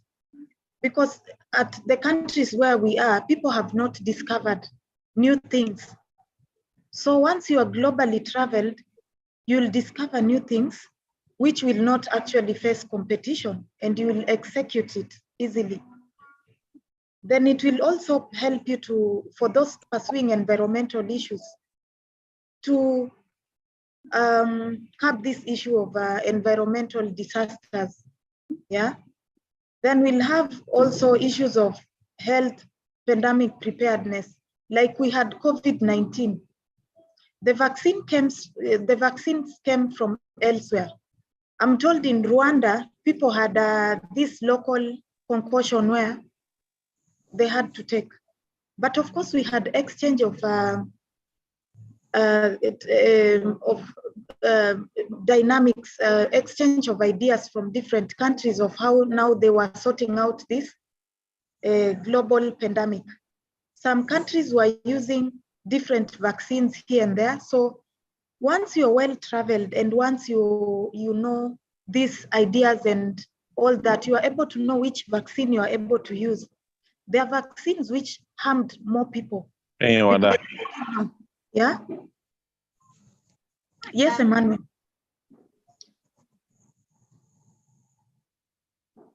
Okay. So you'll also grow personally. Yeah.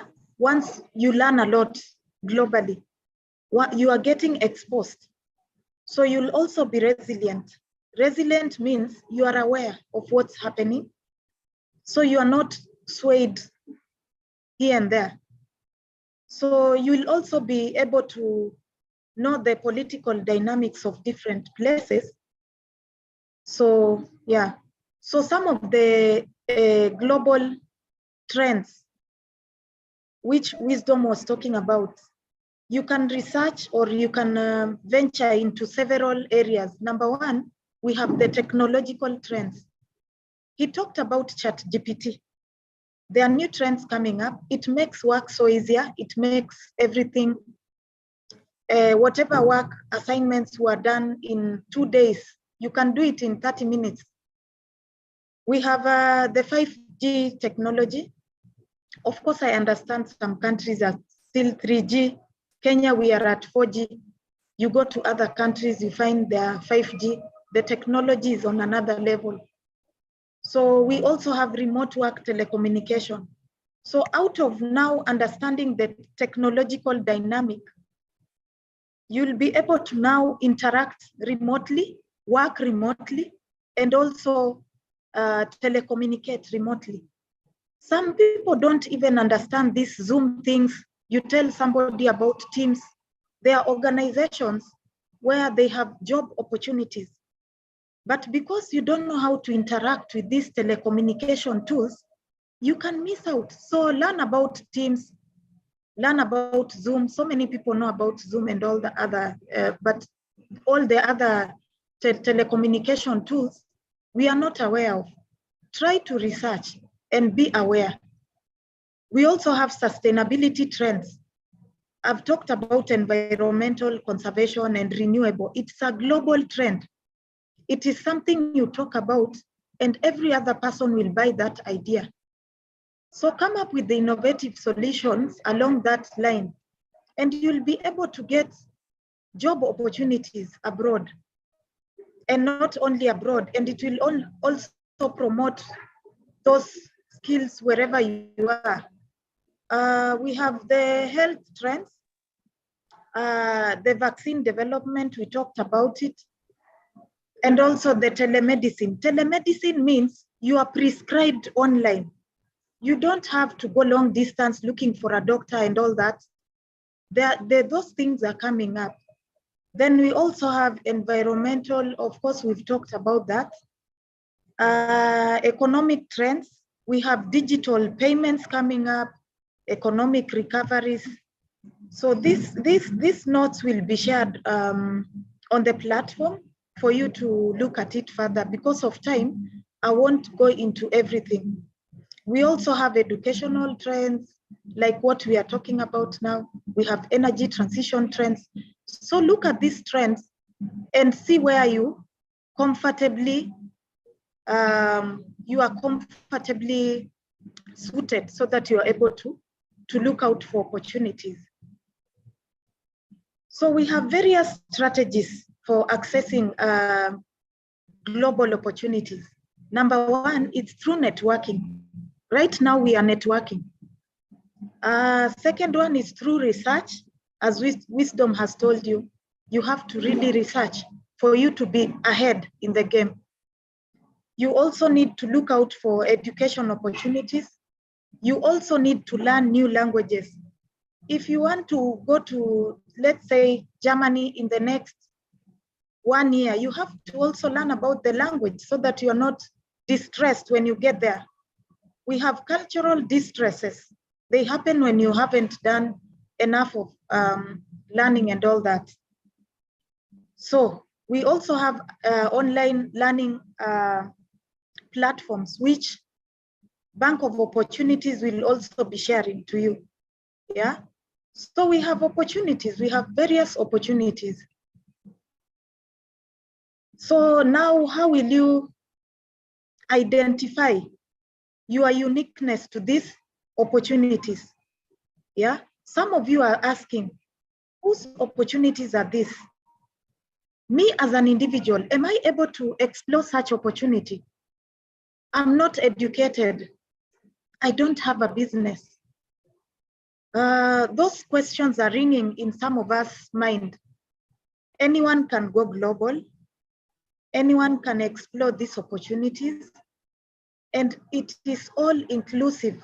The Bank of Opportunities has not only catered for those who are educated, but those in businesses, those who are also not really educated, but they are pursuing global opportunities. So we have covered for all of you. So then, what does it take for you to be able to explore these opportunities? What do you need to have? Number one, you need to reflect on yourself. It's called a self-reflection moment. That's an assignment I'm giving for yourself. Do it yourself. Have a reflective moment. Have an alone time to just think about yourself. Yeah. What experience do you have? Write down whatever experiences you have, whether formal, whether informal. Yes, whether personal, whether professional. Yeah. What activities do you excel in? Write down the activities that you really are good at. Even if it's some people would enjoy selling things in the market and all that. Write all that down. Yeah. So what do you enjoy doing? Yeah. What do you enjoy? What does it take, or what activities make you happy? Yeah. You write it down. You also consider your feedback from others. Right from when you grew up as a young child, there is something your parents told you about. Write down what your parents ever told you about. Yeah. What you liked doing when you were young. Yeah. Consider that feedback from others. Your friends will tell you, like Bankole has told me a lot. Bankole has raised a lot of issues about me, and I was noting them. So that makes me to know exactly what I am strong at. Also write down what many people talk about you. When you sit with people, what do they say about you? Are you a go-getter? Are you somebody who is hardworking? Those are the virtues which you really need to look out for from what people have talked about. So write about things people have talked about, your friends, your parents, your brothers, and whatever they say about you. Or if they haven't talked about you, ask them, what do you think about me? Whom do you think I am? If you see many people repeating the same thing that you are, then that is basically what you are. That is now identifying and discovering yourself through self-reflection. Yeah. What have you achieved? Write down what you have achieved. Yeah. What have you accomplished? It doesn't need to be a very big thing. The small things that you do every day are accomplishments. I write down every day of my life, I write down what I have achieved. Before I sleep, I write 3 things that I have done that I have achieved. Then I clap for myself alone. I go in the mirror, I clap for myself. And that is what gives me the energy to go. In the morning, I wake up, I talk about 3 things I want to do, and then I psych myself up. I say, I can do this, I can do this. So that is what you should do, yeah? Also write down what skills and qualities contributes to your success. What makes you successful? Write all those down. I think Bankole will create a framework to help us establish this so that you have a participatory process. You can write it to us so that we are able to look out for your strengths. Also, you have to assess your interests and passion. What energizes you? What gives you energy? What makes you going? Yeah. So that's the first level, to identify your unique possibilities that will help you explore these global opportunities. The second level is now to go skill inventory. Skill inventory, we have so many tools on the internet platform that can help you identify yourself and identify your skills.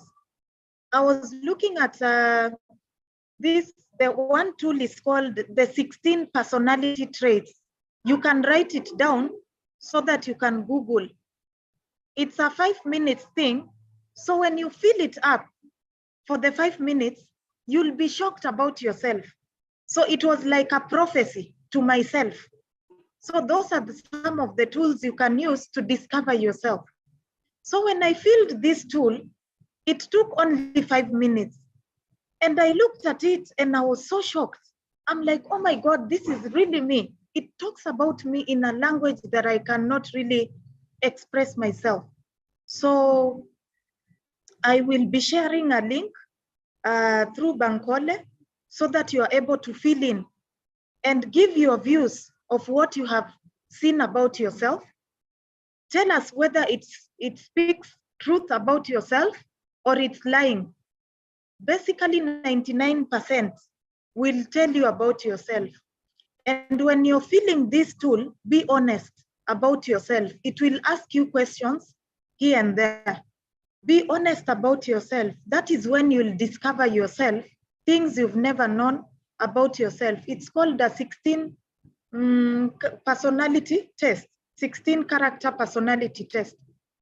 I will share it with Bankole so that you're able to, they'll send it for you. He will send it to you so that you give your opinions in our next sessions.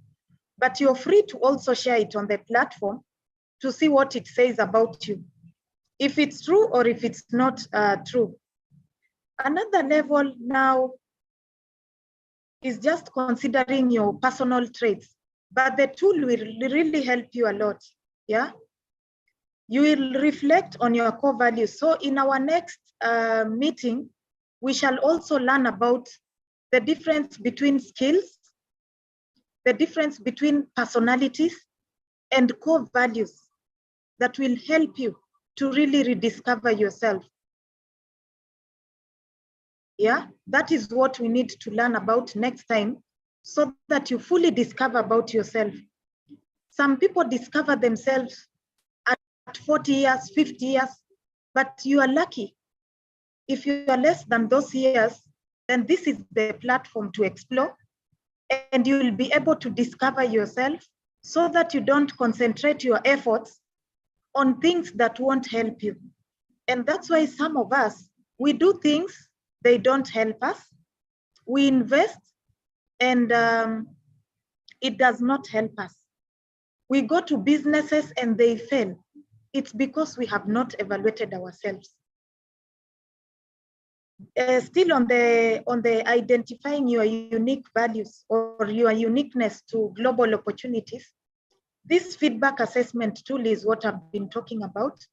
We will have to follow up in our next sessions to also have opinions. It will be a discussive session so that we see what now you have come up with. You also need to set your goals. That one I'll talk about myself. I started the journey of diarying. It's called a personal strategic planning journey in 2016. And that's when my life changed. In this journal, I bought a journal. You can buy a dictionary for yourself. Every government has a strategic plan. Companies have strategic plans. Organizations have strategic plans. And that's why they succeed and they make millions. You also, as a person, need to have a strategic plan. And that is the purpose of a notebook. Not a notebook to write other things. You can have a notebook just to journal activities during the day, but you need to have a strategic plan of yourself. What is a strategic plan? A strategic plan is writing your goals. What are the goals for the year? First, you need to talk about the goals, the long-term goals. Do you want to buy a car in 2 years? Write it down. If you want to buy a house in 10 years, whatever, write it down. Then narrow it to yearly. Then narrow the yearly to monthly. Narrow the monthly plan to daily. Narrow the daily plan to the timely, hourly plan. You need to write down, you need to be intentional with your life. That we will learn about as we go by. Those will be some of the things in our next sessions. And I bet you will be millionaires. You'll be better than actually you are now.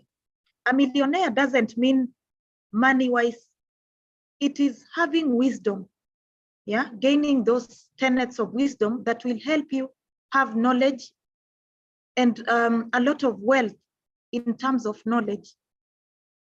And you'll be able to source and you'll be able to explore these global opportunities. So you need to also compare and contrast your skills to your current role. What are you doing? Are you doing something that matches your skills? Or are you doing it for the sake of pleasing your employer? Are you doing it because your parents asked you to take a certain career? Are you doing it because of peer pressure? Friends have told you, hey, this job is actually high earning. So many people have even ventured into programming because it's a high money-making venture online, and they're really struggling. Some have even dropped off because some of these remote learning opportunities, they actually tell you once you learn, you get an opportunity. But then you also need to evaluate yourself so that if somewhere in between you don't drop out. I am a victim of the same. I really wanted to pursue a job in the US, a remote job.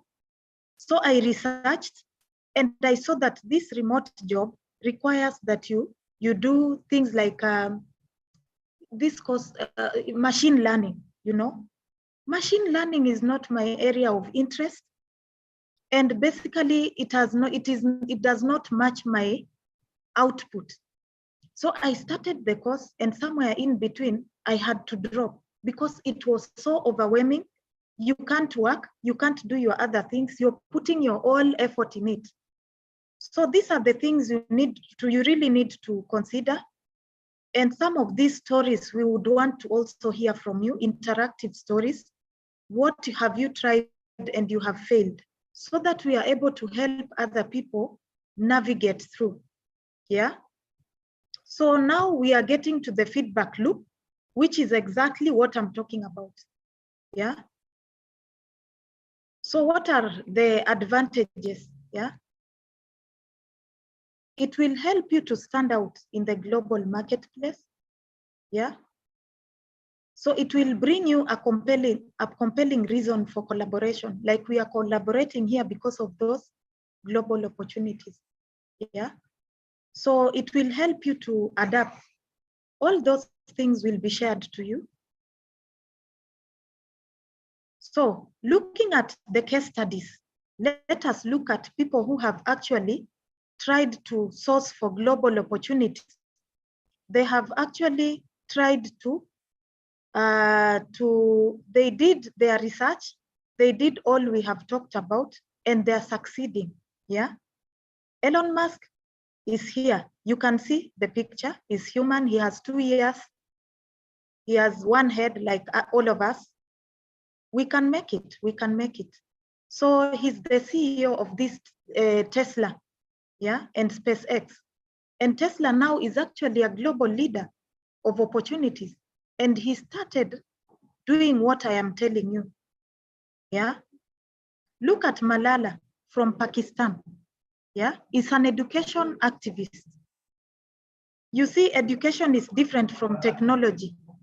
And I was just showing you, you can venture into your line of interest. Malala's interest is in education.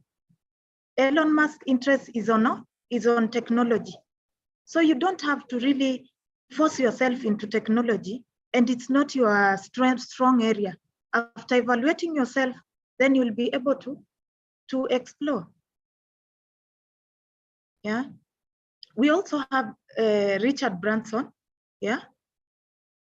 He founded this Virgin Group. Actually, it's an air whatever. So it's a global brand as well, yeah. And it provides a lot of tourism. You know, that's another area, tourism. That is just to show you, you can venture globally in your area of interest. And some of these people have never gone to school. Look at Jack Ma, has never gone to school. He's the founder of Alibaba. Alibaba is just a commerce kind of a platform, yeah? He's never gone to school and he's here exploring these global opportunities. Yeah. So, of course, we have challenges. It's not a smooth journey to explore these opportunities. Yeah. You also need to be aware there are challenges related to it. Yeah. We have cultural barriers. You can be asked to go to Poland. There is an opportunity in Poland. Actually, you qualify, but there is language barrier. Yeah. You don't have negotiation styles, ethical morals you don't have.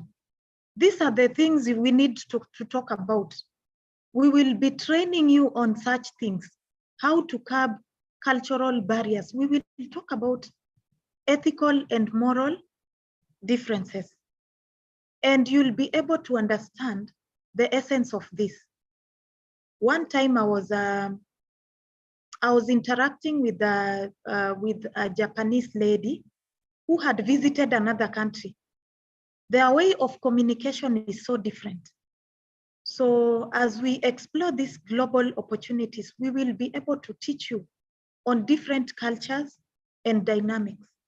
You don't have to go to UK and you're eating with your hands as an African. It's something strange to them, you know. There are different cultural differences, and these are the things you need to research. So we will be talking about all these dynamics and also negotiation styles, ethical morals, and we shall also be talking about emotional intelligence. We shall teach you all those things with time. We also have language barriers. I encourage you to learn a new language. Like in your personal plan, as you, maybe some of you would are dreaming of going to Germany, Denmark, you just don't dream. You need to take initiatives, you plan. Are you learning a language? And what time are you learning a language? We'll talk about all this. You have to learn a language, maybe spare two hours in a day, learning a language. And within a day or within a month, you'll be able to master a few skills. The other ones, you'll really look at it as we go because of our time. Being our first day, we've spent a lot of time. You also need to know issues of global competition, global regulations. I cannot go to UK with the Kenyan kind of rules. Regulations are totally different. So we really need to know all these dynamics. We need to also know about supply chain distributions, which we will also look at in details as we go. Yeah. So currency fluctuations. For your information, you need to have adept information about currency. Personally, I have an application that tells me if somebody is in the UK, I'm transacting globally. I need to know how much Kenya shillings is equivalent to the UK money. So nowadays we have technology. You don't have to keep calculating it by hand. You can install an application in your phone. We will learn about all these dynamics for you to go global because we are preparing you for global opportunities, yeah? Look at the fluctuations. The dollar has been fluctuating against different notes. You need to also be aware which currency is now going up, which currency is working better. It will also guide you on where to go to invest for the business people here. Yeah, so of course, those are some of the challenges. You look at the notes in details so that it helps you when you are exploring these global opportunities, yeah? So other than challenges, we have the strategies, yeah? There are various strategies that will help you overcome these challenges, yeah? Strategies to address these challenges. One of them is to address these cultural barriers is just invest into training. We have free platforms for learning languages, yeah? We have Coursera, we have Udemy, we have Allison. They are free platforms. We shall also be sharing to you through Bank of Opportunities. We won't only be sharing global opportunities, but we also want to share with you learning platforms, which we shall also be sharing for you to take advantage of these opportunities. Yeah. Of course, we have guidance in local, in those respective countries on how dynamics are in those places. Some of them are like competition. You need to do market research. Wisdom has talked about research. Research is very important. Research does not mean you go to the computer and you can always consult. You can always join communities with similar interests. Yeah. So then regulatory and legal challenges, you know, there are countries you go to and you behave like Kenyan, you will be arrested. You have to really know about the legal procedures of where you are going so that you are not, in Kenya, we drive left.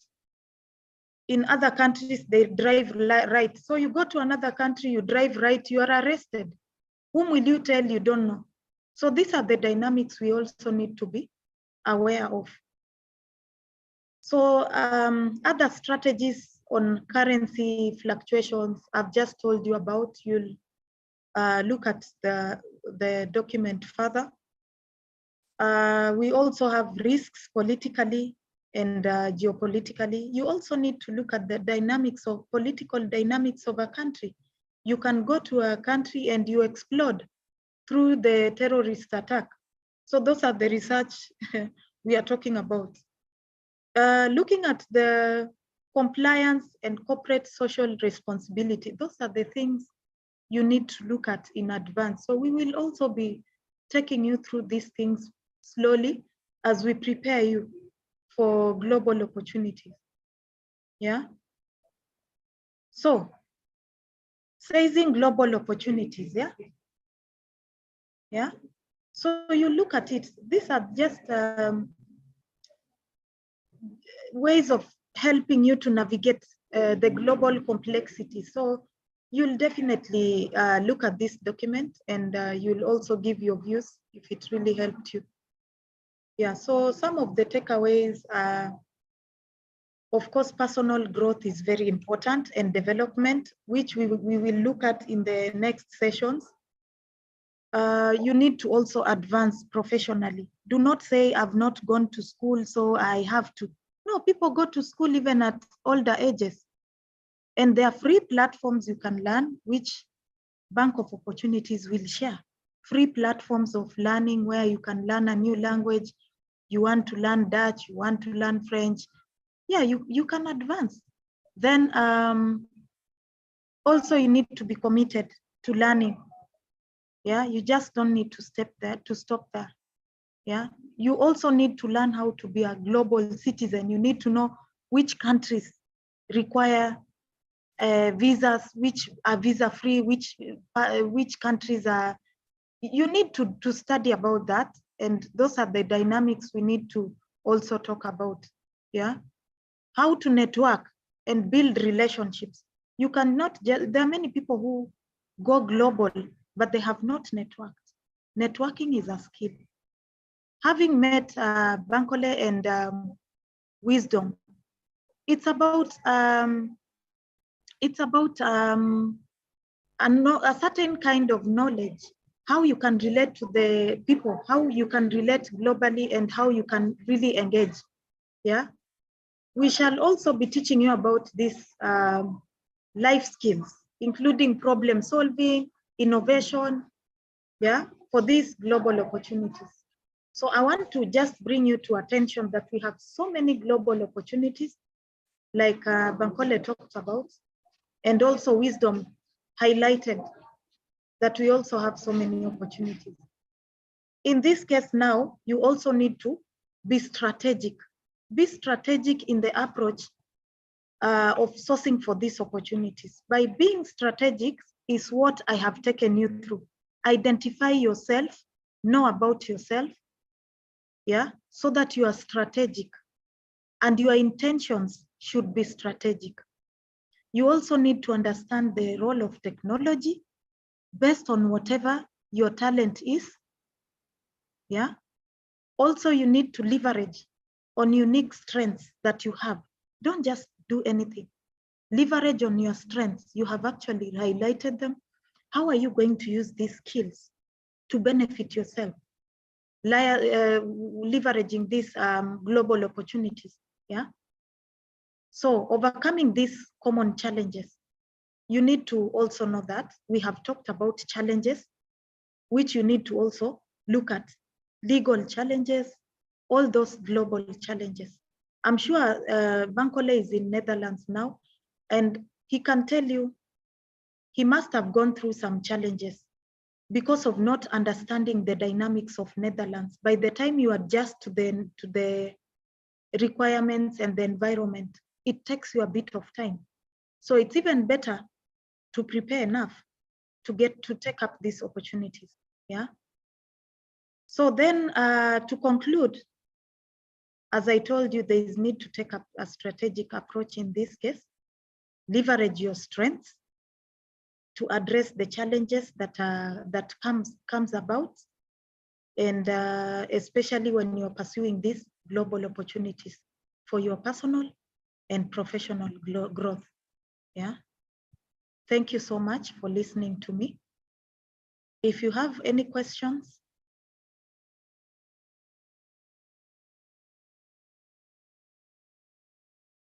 concerns, questions, anything. Thank you very much, Susan, for this amazing knowledge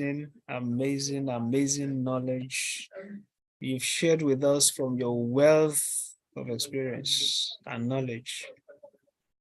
Thank you. We are really happy. As you can see, people are already passing their comments. They are really excited to have you, and we are so happy to have this kind of training. Thank you, Susan. You know, I said it before Susan started. She's a woman of many parts. And I know that she compressed a whole lot. And of course, you can see it too. She compressed a whole lot because of time. So what we're going to do is to have Susan come back to take this training under another topic that we'll be looking into after now. So some of the things she couldn't talk about now, we'll talk about them then. Because personally, I went through the slides and I said, what we have here, we will need like 4 different training sessions to finish it. And that's what she just compressed in just a single presentation, and a number of things were not even touched. So we have another session for this after now. The same way also, Wisdom is going to be coming back. How many of you also want Wisdom to come back? If you want the 2 speakers, the 2 panelists to come back, can you raise your hand? They have been amazing tonight. They have been amazing. They have been amazing. And can you raise your hand? You want these same panelists to come back again and again. You want them to come back over and over again. Okay? Yeah. Thank you. As you can see, Susan, and also I'm sure Wisdom is still there also. So a lot of people have voted that you have to come back. And I'm sure this is also, well, maybe not official, but let's make it official now. So this serves as an official invite again for you for another session with us, and also Wisdom. So thank you very much. Just a quick one. I will say 1 or 2 things about some of the things Susan said that really struck me. A lot of things. You can see my notes. I've written a whole lot. And as she was talking, different inspirations were coming also. And she also talked about having, because part of the goals of the community is to have trainings, mentorship, and sponsorship. So there is the connection of that trilogy. When we have the trainings, from the training we move to mentorship for those who are interested anyway. Then from mentorship we go into sponsorship. That's like a graduation from the mentorship for serious-minded individuals that we can now seek global opportunities for them. People who are ready to fly. Okay, so we also have that trilogy from training to mentorship, mentorship to sponsorship for those who are interested anyway. So from what Susan said, I just also thought about that. We're going to be creating a platform for we call it personal development track. So that's going to be the name for that group, personal development track. All right. So it's going to be the mentorship platform for personal development. People who are interested in having personal development, people who are interested in getting actively involved in personal development. People who are saying, look, I will give it what it takes. I need to maximize my potential. I need to maximize my capacity. I can't afford to limit myself. People who are interested in maximizing the abilities they have. So there will be personal exercises, like she talked about, the self-reflection test, and I'm sure we got that. The self-reflection tests is one of the major things that we're going to be focusing on in the personal development track. It's a major, I'm sure you just cannot recover from that slide. A whole lot on that slide alone, a whole lot on that slide. So we'll be having that, the personal development track. So those who are interested in joining that track, you have to register for it. It's free. Like we said, this is community development service, so it's free. So all you need to do is to register. Then we'll create a platform where everybody is going to be added. Then we begin from there. So Susan will be there. Wisdom will be there. Different other speakers too that are in that line. Personal development, just personal. We might have other tracks later as more panelists come to train in our seminars like this. So, but every speaker or every panelist that is in the line of personal development like this, like a good personal development coach, like the two speakers that have presented today. So they will be on that platform and they will take you through the journey together with the community. Okay. So we will share the link after now. So once the link is ready for registration, you can always get it. We'll share with the speakers also so they can share it with other people. So personal development track, which is the mentorship side of this personal development training, okay? So, and also while Susan was talking, she mentioned language learning, and it really struck me. Really struck me. Do you know that one of the ways in which you can, from the comfort of your room, open up yourself to global opportunities is when you pick up another language. I can tell you that when you pick up another language from the comfort of your room like this, wherever you have just opened up a channel of opportunities. And I didn't say opportunities for yourself, because there is wealth in language. I can tell you that. There are doors in language. So we are also, as a community, going to be we'll be officially writing some language platforms. So I just thought of that while she was presenting. Duolingo is one of such. So we'll think about that, see how that goes. If we can have a connection with learning platforms like that, like Duolingo, and good enough, Duolingo also has become a testing platform that some universities in some countries accept. Instead of writing TOEFL or IELTS exam, you can actually do English language test on Duolingo, and then it's acceptable anywhere. It's cheaper and it's easier. So you are not just learning language on the platform alone and nobody sees you. It's something that is becoming recognized globally. There are some universities here in the Netherlands now that accept Duolingo as form of English test. You don't have to do English. You don't have to do TOEFL or IELTS exam. Duolingo could be enough in some places. So we'll look at how we can strike partnership with those learning platforms, especially language, and then bring opportunity. It might not be free. It might not be free. So take note of that, because it will definitely come with the certificates. so that with your certificates, you can access global opportunities. So whichever modality it comes with, we'll let you know about that. It might be free, it might not, but be rest assured that on behalf of the community, even if it's not going to be free, the influence of the community will slash the price, even if it's not going to be free. But we will take steps in that direction and see how that goes, how we can bring in all those learning platforms to partner with Bank of Opportunities, and then we make it accessible to members, and there will be members advantage. Definitely, there will be only members advantage, people who are registered members of the community, really members of the community. So those ones we have members advantage. Okay, so we'll be having that. Then currency exchange, you talked about currency exchange, is also another way of accessing global opportunities. You can imagine if you had 2 million naira 2 years ago, and you used your 2 million naira to buy dollar or euro, and you kept it up till now.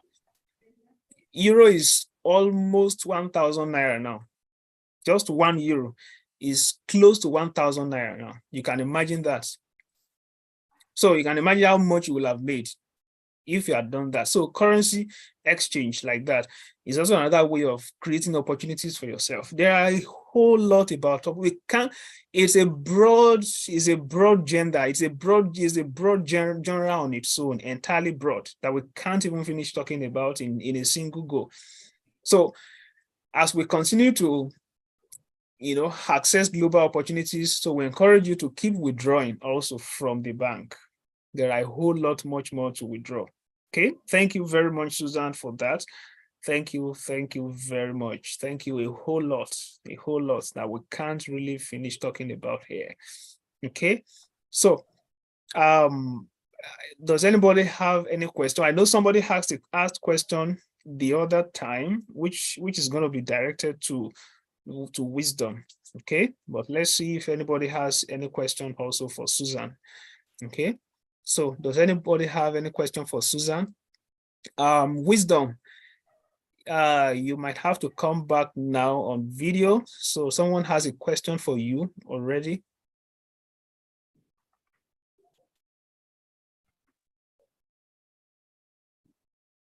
Okay.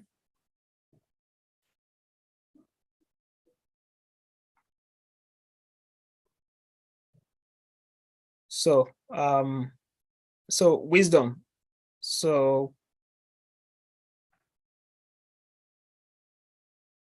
I think it's network. Okay, let's see how, we hope he joins back. Oh, okay. Wisdom, if you can hear us, there's a question for you. Okay, so while we're waiting for that, does anybody have any question for Susan? Any question for Susan? You can raise your hand. Okay, 2 people have raised their hands already. Okay, so let's call on the first person.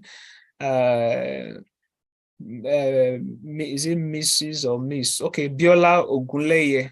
Okay, so let's have you. Then after that, we have Bello, Toby, and Funke. Okay, so let's have Biola first. So you can unmute yourself, please, and ask your question. Okay, good evening, sir. Good evening, ma. Good evening, everyone.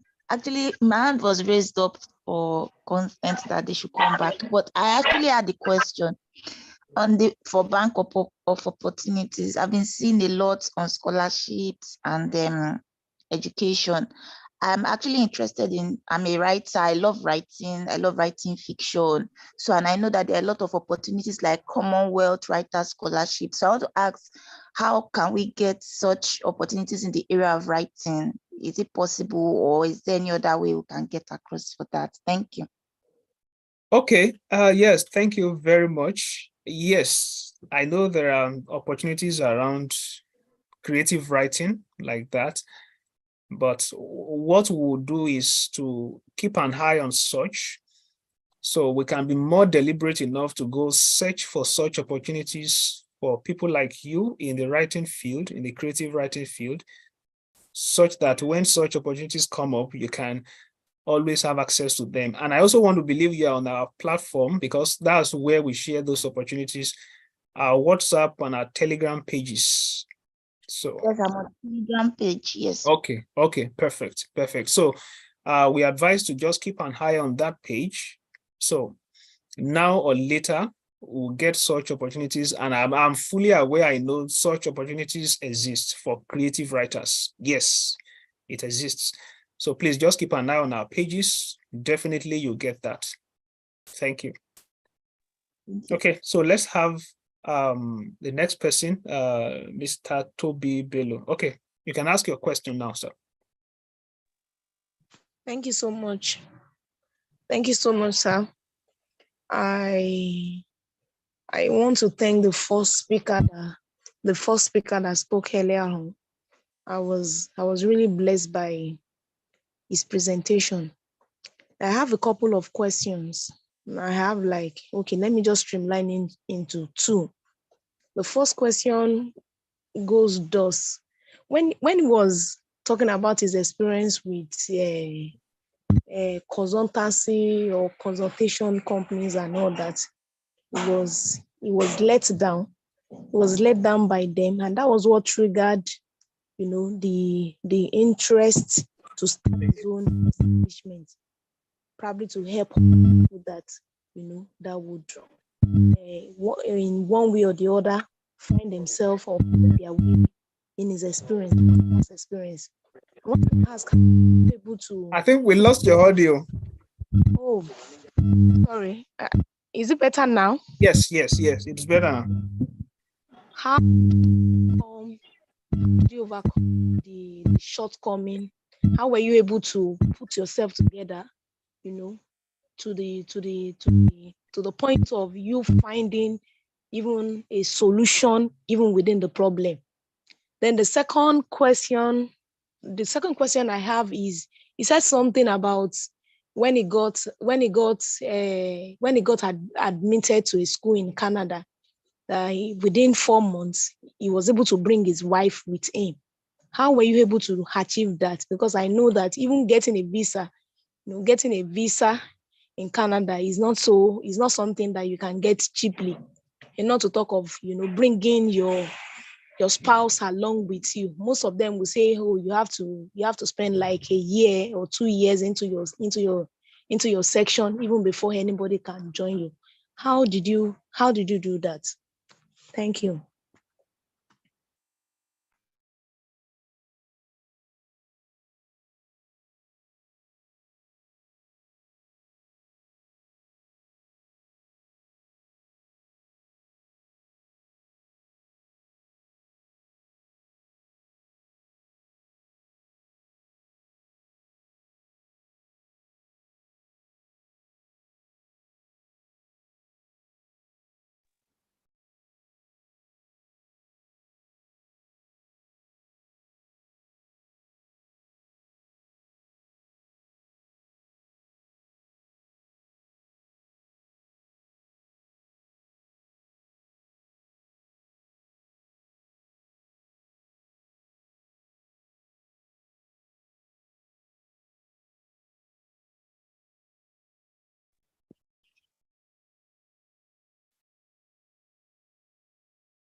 Don't go. You are muted. Don't tap that one. Oh, sorry, I'm so sorry. I didn't know I was muted. Okay, so Wisdom, are you ready now? I have the right to do that one.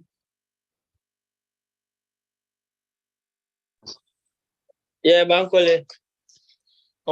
Okay, yeah. So someone asked a question. I don't know if you heard the question. Did you hear the question? No, please. I went off a bit because I was on a call. Okay. So please, Mrs. Bello, please, can you ask the question again? Then anyone who has a question for Susan, please get ready. We'll take one more question and then we'll begin to round off. Okay. Okay, thank you so much, sir. The first question I asked was about your past experience. you know, you were disappointed, and you were disappointed by, you know, by a consultation firm or a company that was actually helping you to process your admission, to US or to Canada. So my Yes. first question says that how were you able to put yourself together? You know, I've experienced something like that before, and it took me, it took me a while before I could put myself together, to further on, because even in spite the interest and all that, sometimes when you just come across people like this, you could be discouraged. And so my question is, how were you able to put yourself together to the point that you could even see a solution? You could even see a solution within your problem. You could think of, that could actually trigger another thing that you can do instead of, that you can do, or that you can bring out of that kind of problem. Then the second question I asked was that you said when you got an admission into a school in a university in Canada, that within 4 months, it didn't even take you more than 4 months before your spouse can actually join you. How were you able to do that? Even to get a visa, to get a school is not a big deal. To get a visa to such place, and then to get your spouse, join you that early, is a whole lot. How were you able to do it? Thank you. Okay, thanks so much for the question. So I'll take the last one first. For me to get how I got my spouse here in Canada, it was quite simpler because one, it's my job that I've already been doing for the past 6 years. As a student here in Canada, you can either apply a visitor's visa for your spouse. Once your spouse gets in, then you swipe or then you swap to a work permit, or you can also possibly apply for an open work permit for your spouse. So once your spouse enters, she can look for a job and work right from the onset. So personally for me, I entered first, gathered all the necessary documents, applied for a visitor's visa for my wife. So once she got in, then I changed the visit visa to a work permit. And you can do that through 2 ways. Either you go to the border, they have something they call flagpole. You go to the border, and by you having medical and them conducting an interview to know that she is truly your spouse, you can get an open work permit instantly on the border. I mean, Canada-US border. And the other way is also once she enters with a visit visa, you can again apply for a work permit online, just as you are applying for a study permit. And for the second, I don't know if I've answered you well enough, but let me touch on the first question too. And concerning, I know a whole lot of misconception that people have about travel agencies. I wouldn't say we do 100% job, because in as much as we try to help people to relocate or to visit a country of their choice, it's not our duty or our task to give you the visa. So what I normally tell my clients is, one, you first have to understand the process. My job is to help you apply the school for you. Once the school comes, we have to look at the necessary documents, being it bank statements, your employment documents, and all that. One thing that has helped my company or myself personally is I try to engage the clients even before I commence the process. Yeah. It's everybody that you can assist, get admission, or help relocate to Canada. A whole lot of people have been reaching out to me, and I don't give heads to them. Why? Because I know your resource is not quite good, or you don't have decent bank statements, which I also don't have any solution. I might also not have any solution as at that point in time.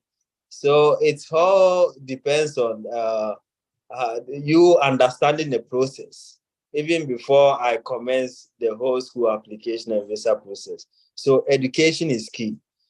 Education is key. And concerning my experience, when it happened to me, well, I lost money, and it was a lot of money as at that time. But I didn't worry much because I discovered this glorious opportunity that is making me earn a good money as of now. So I wouldn't say, though I wasn't disappointed. I was disappointed, but it just shouldn't end there. It's about you to re-energize yourself and also to look for what you desire to achieve. So that was how I was able to overcome this challenge. Thank you very much, Wisdom, for that answer. And I hope that settles it for you, Ma. Yes, sir. Yes, sir. Okay. Thank you so much. I'm so grateful. Okay. All right. Okay. All right. Perfect. So we after now we have as many as can come on video. We want to have a virtual video shot. As many as can come on video after now. So I will announce that when it is time. So I'm just prepping us ahead of time. So as many as can come on video, you can come on video when it's time for that. So we want to have a virtual shots for a memorial for this event. Okay. I have a personal question for Susan. I expect that someone who would pick up something like that and ask. My question is, how are you able to manage your time and accessing all these opportunities, coupled with the fact that you are a mother and you're a wife?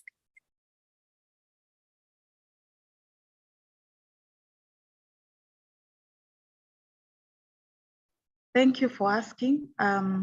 Indeed, it's a good question. I plan myself.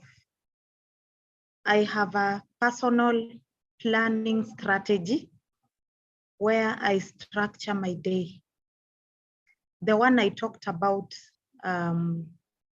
teaching the group in future how to establish a personal planning structure within a strategy, where I can give you an example. I have set aside time for the kids, exclusively for the kids, because every day I'm busy.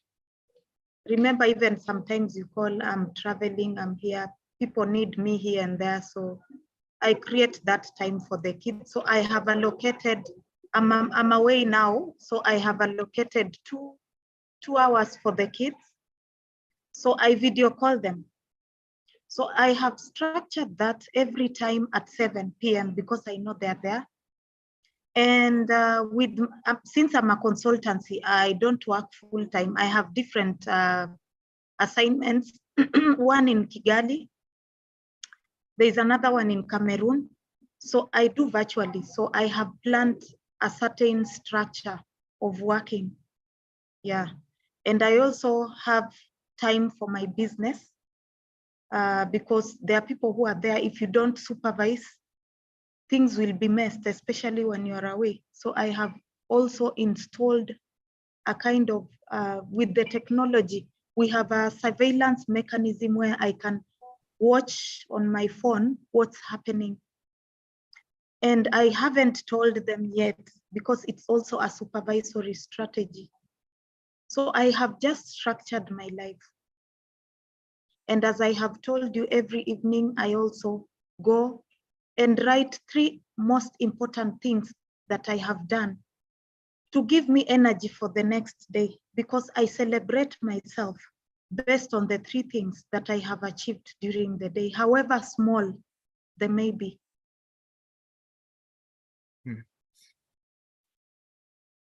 Wow, thank you very much for that.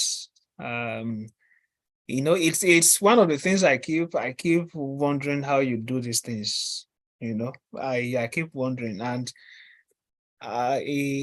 you are very organized, and you structure out things, you plan things out and all that. And I think it's one of the things you definitely one of these days too will come back to the community to share with people, and train people, people on how to. I've actually written something here that we're going to be having a kind of training for it sometime later, how to manage opportunities and your daily routines.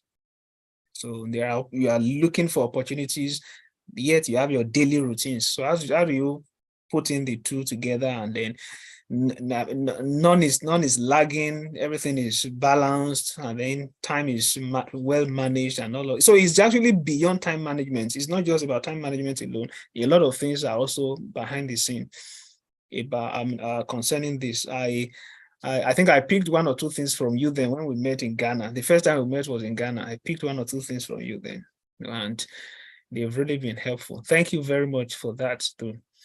Thank you very much for that. Thank you. So, before we come for the virtual screen, virtual photo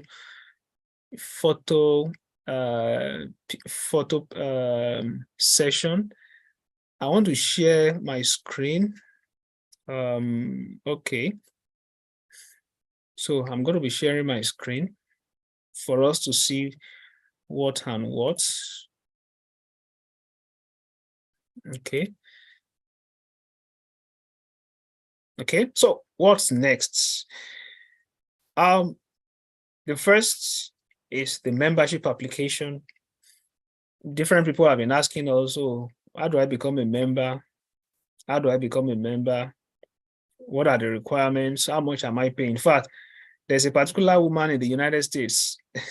One of the admins you can begin to resonate with what I'm saying now. There's this woman in the US. She has been on my neck all this while. Please, we don't mind paying. We will pay. We don't mind paying. I have different people in Nigeria that I need to help them. They need to. This boo is for them. Really, boo is for them. If I don't mind, if you are charging, I will pay for it.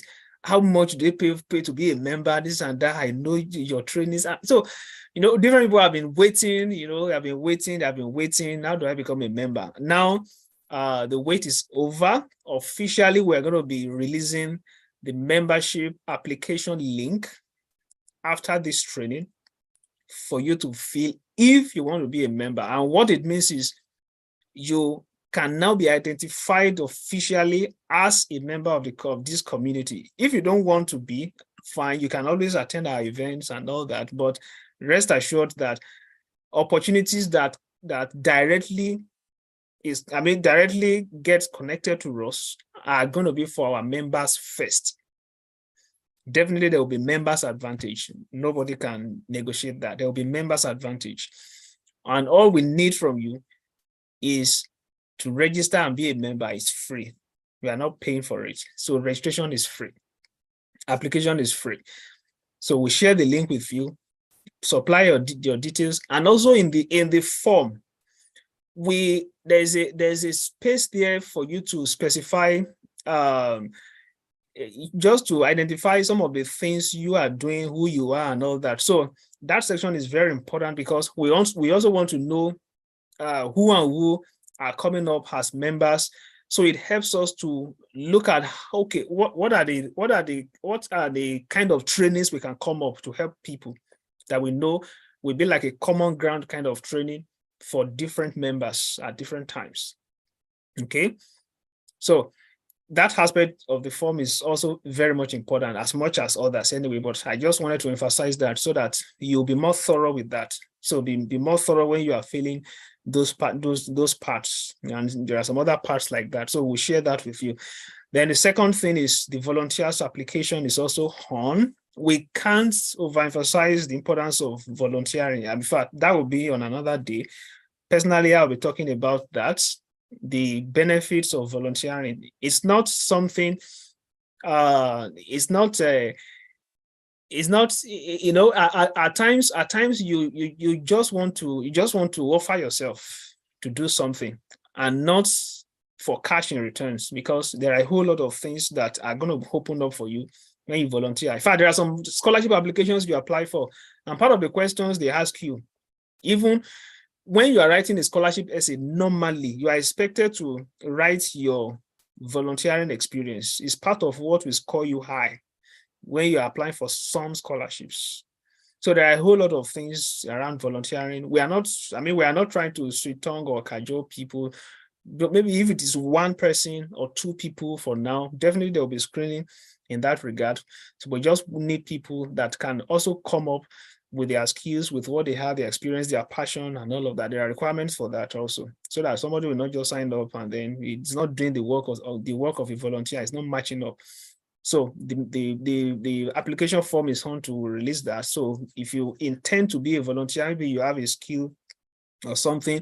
We have different social media accounts too. Maybe you are a social media manager, you want to manage some of our social media accounts, you want to volunteer your time, something like that. So it all depends on whatever you have to offer, and then we review the application and see how that goes.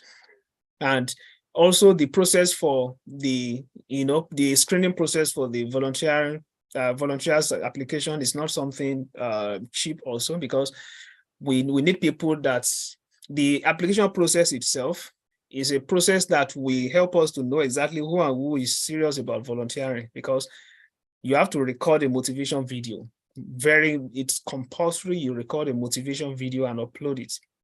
Okay. So you record a motivation video and there are one or two other things like that, documents you need to submit. So somebody who is, in quote, lazy will dump the form along the line and not complete it. And we don't need people like that, because they won't make a good volunteer. That's it. That's how you know actually people who are going to be great volunteers, and that's also part of the ways in which you can assess yourself. If you're actually someone who is persevering enough, somebody who is consistent. So all those things, they speak a lot. So you know exactly where to work on, areas that you need to work on, develop yourself in this area. You're not persistent enough, you're not consistent, and all of that. So we have that on offer. We also make it available for interested persons. And then our next official event, the date is going to be announced. That will be next month. But if anything changes and we need to have another event this month, maybe ending of the month, we'll also let you know. Like we said, it's going to be one event in a month, but if need be, we can have two in a month. It all depends, but you get to know the next date for the next official event. Okay, you can connect with us clicking on the link. There are different platforms where we are. Don't forget our YouTube channel, very important. Click on the link. You see different platforms on Facebook, on Instagram, WhatsApp, Telegram, Twitter. Then we're also going to be on LinkedIn very soon, hopefully next week. We are working on that. So we're going to be on LinkedIn also. So thank you also very much for attending. Now we are going to have our video, our photo shots. Let's have a shot together, as many as can come on video. And please don't forget, Susan and Wisdom, officially you have been invited to come back. Is that a deal? Perfect. Perfect. And Wisdom.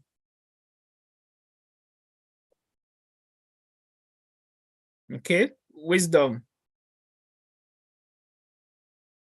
So we hope that's also a deal for you. Okay, I know you're a family man.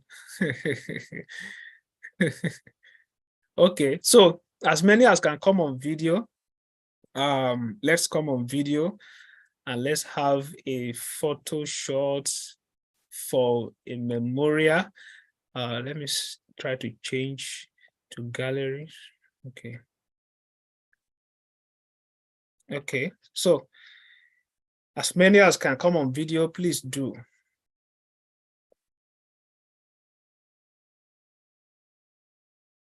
Okay, we are still waiting for more people to come up. More people, please. More people, more people. Thank you, thank you, thank you. More people. More people, thank you. Wisdom, please, you have to be here. We are still going to be taking the admin and the panelists alone too, just admins and panelists alone. We'll take that after now, but let's take generally first for everybody. Okay, all right.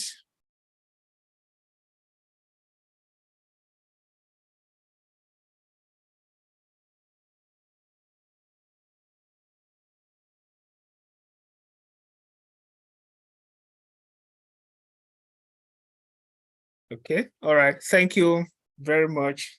Thank you for that. Thank you very much. Okay, so let's have the admin and the panelists alone now. Admin and panelists alone as we round off. Admin and panelists alone. Okay. Admin and panelists alone. Wisdom, please come back. Oh.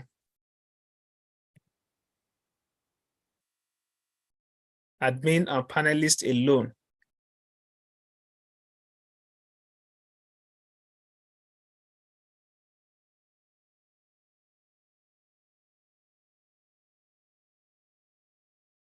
Okay, so we hope Wisdom is able to come back.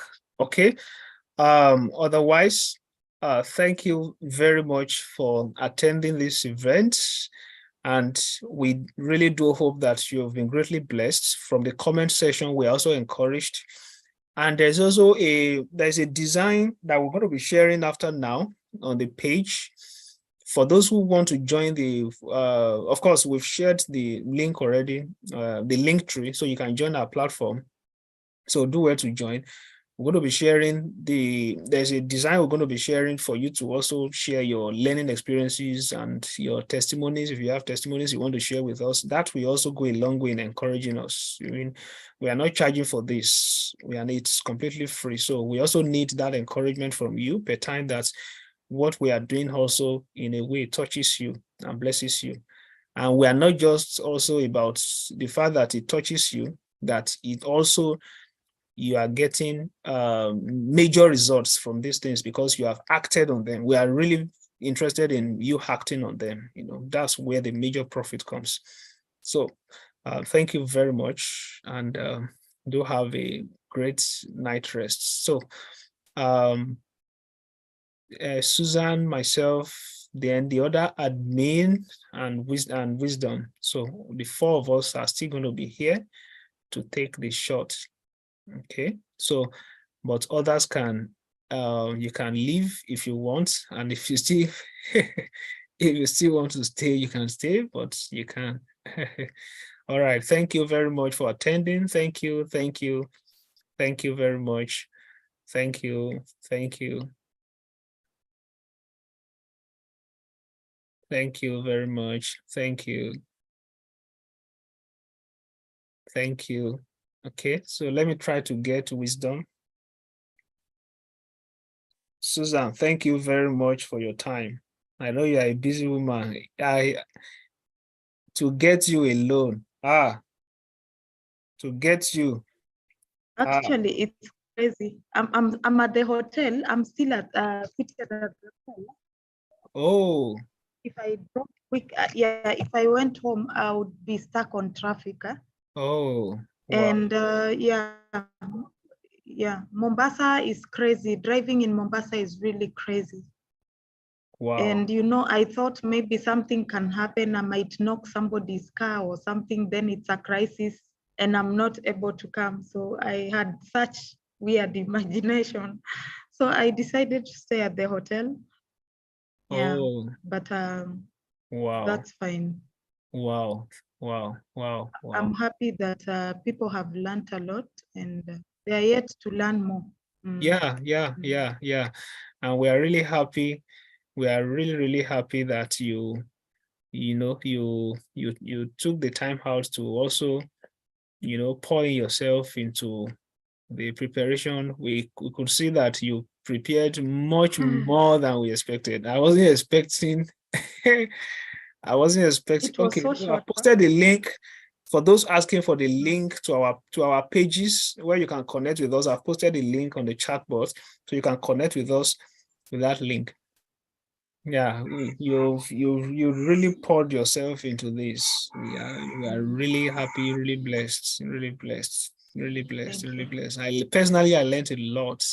I learned a lot. Thank you. Thank you. Personally. Thank you very much. Of course, I wasn't expecting anything less anyway. That's just a fact. I wasn't expecting anything less. I know you. I know you already, so I wasn't expecting anything less at all. At all. I wasn't. Okay. Let me try to get wisdom.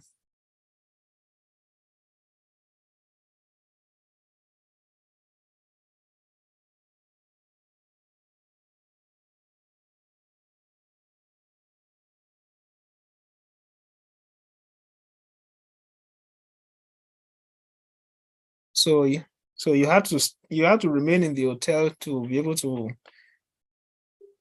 to take the training. Thank you for that Yeah. sacrifice too. Thank you for that. Thank That you. was a major sacrifice. Thank you. Thank you very much. Yeah, thank you. So I'm going to create that mentorship platform. We'll create it tonight. Hopefully, personal development track. So we'll create it. It's going to be on WhatsApp. We'll Yeah. create it. So it will be on WhatsApp, and then we'll create a link for people to also begin to join.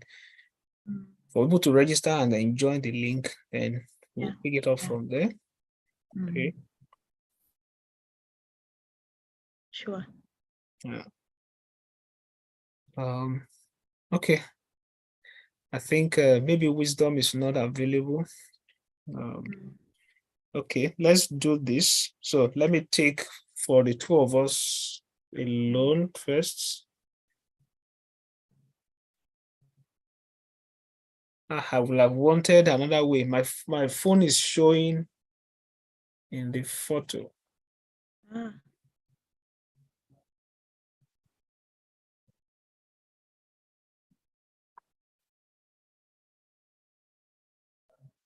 Okay.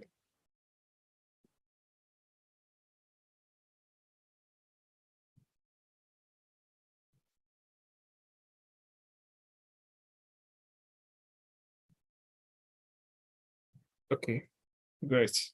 Why didn't you screenshot, or it's a video you're doing? No, it's not video, it's photo. Why can't you screenshot? No, I'm using my laptop. Oh, okay. You Yeah. can still screenshot on the laptop. There is that button, the print screen button. Print screen. It's PRT SCR button on the laptop. You mean on Zoom?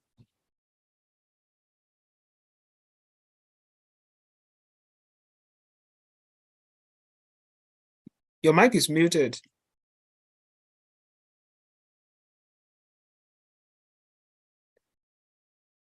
Your mic is muted. I'm muted. Yeah. On the keyboard of the laptop, Yeah. you can see on your right. Yeah. Before delete, there's that button of print screen. Have you seen something like PRT screen? PRT button and then SCR. Just there's that delete button at the extreme end. Yeah. Yeah. Then we have do you have a print screen button? Print screen. Yeah, I've seen it. Yeah, but dial that, just press that button and then copy it somewhere. You can copy, you can paste it on your WhatsApp or where on a Word document in your laptop. Okay, you mean just pressing the key? You have already pressed open a Word document. Okay, you saw it, right? Yeah. You saw it? No, I didn't see it, but I assume you have already print screen. You are the one who can only see it. I can't see it. So paste it somewhere you want to paste. Okay. Have you pasted it on the Word Okay. or Let me, anywhere you want? yeah, let me try that.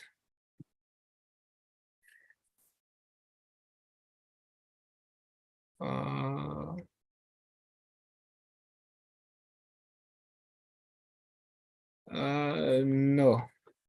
Like I print screened the comments. After dialing on the print screen, I don't know. Do you have WhatsApp on your phone? Yeah, sure. On the laptop, sorry. The On the WhatsApp laptop. web. Yeah.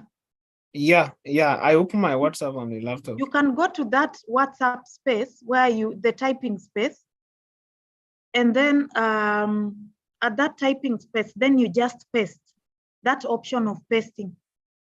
Right click and paste. Okay. Has it pasted? Not yet. I'm just trying to open it. After you print screen, you don't touch any, you just go straight to that typing pad, and then you left click your mouse, you'll see that paste option. Once you paste, it will just automatically show. Oh.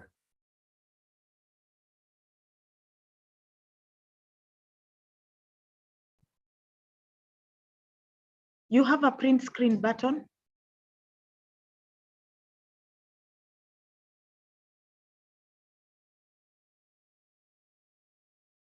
You have a print screen button on your laptop.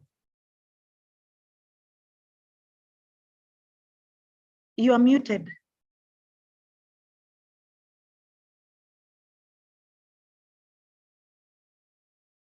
You are muted. You are muted. I can't hear you. Oh, sorry. Yeah, I said there is insert screen and there's also end print screen. No, print screen. Okay. There's that print screen. It's strictly PRT and then CSR. Yeah. You see. You've pressed it. I want to open my WhatsApp first on the laptop. Okay. You can either use a Word document, but WhatsApp is easier because you can crop it. Okay. So I don't need to press Control, whatever. No. Okay. Just go to the WhatsApp and then right click and paste. Does it work?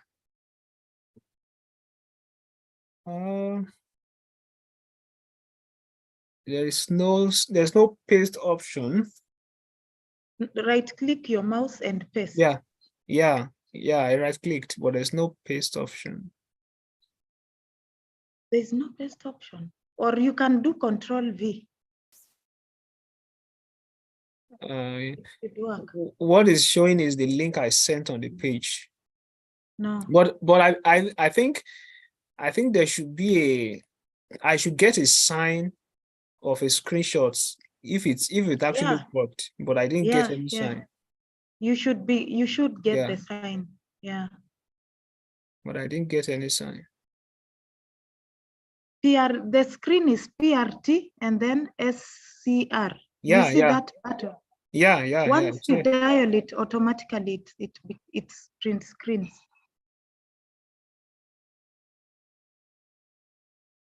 Wow.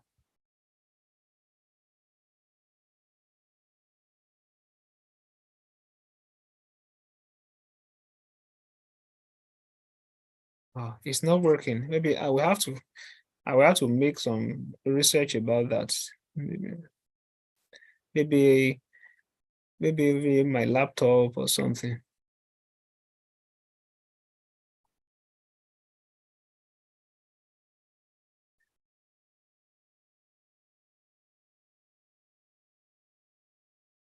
Oh, unfortunately, it's not working. I'll try to find out.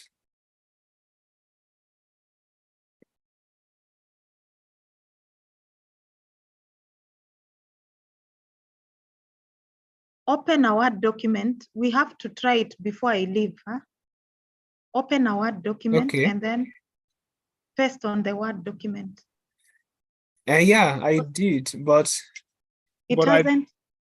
yeah, I did, but I think if it actually works, there should be It should work. a sign on the screen. There should be a screenshot sign. Yeah, there should sort be of. like the way you Yeah. do on a phone. Yeah, It works the same way. Maybe you have locked something on your laptop, and that's why it's not reflecting. You keep trying that until it works. As an assignment, maybe you can. yeah. Because it's the easiest way, especially when you're even preparing presentations. Yeah, You can screenshot something, then crop it, yeah. and then you proceed. Mhm. Okay. Yeah. Alternatively, I can print screen And are you sure it's not? on my Did you side. do that with your laptop? Yes. I was print screening I print screened the comments people were making. Okay. You know, there were nice comments, so I had to. Yeah, yeah. One of our admins was also doing that. Hmm. Yeah. Oh, okay. Yeah, I've been screenshotting. You know, I really need. That's one of the things I'm going to celebrate before I sleep.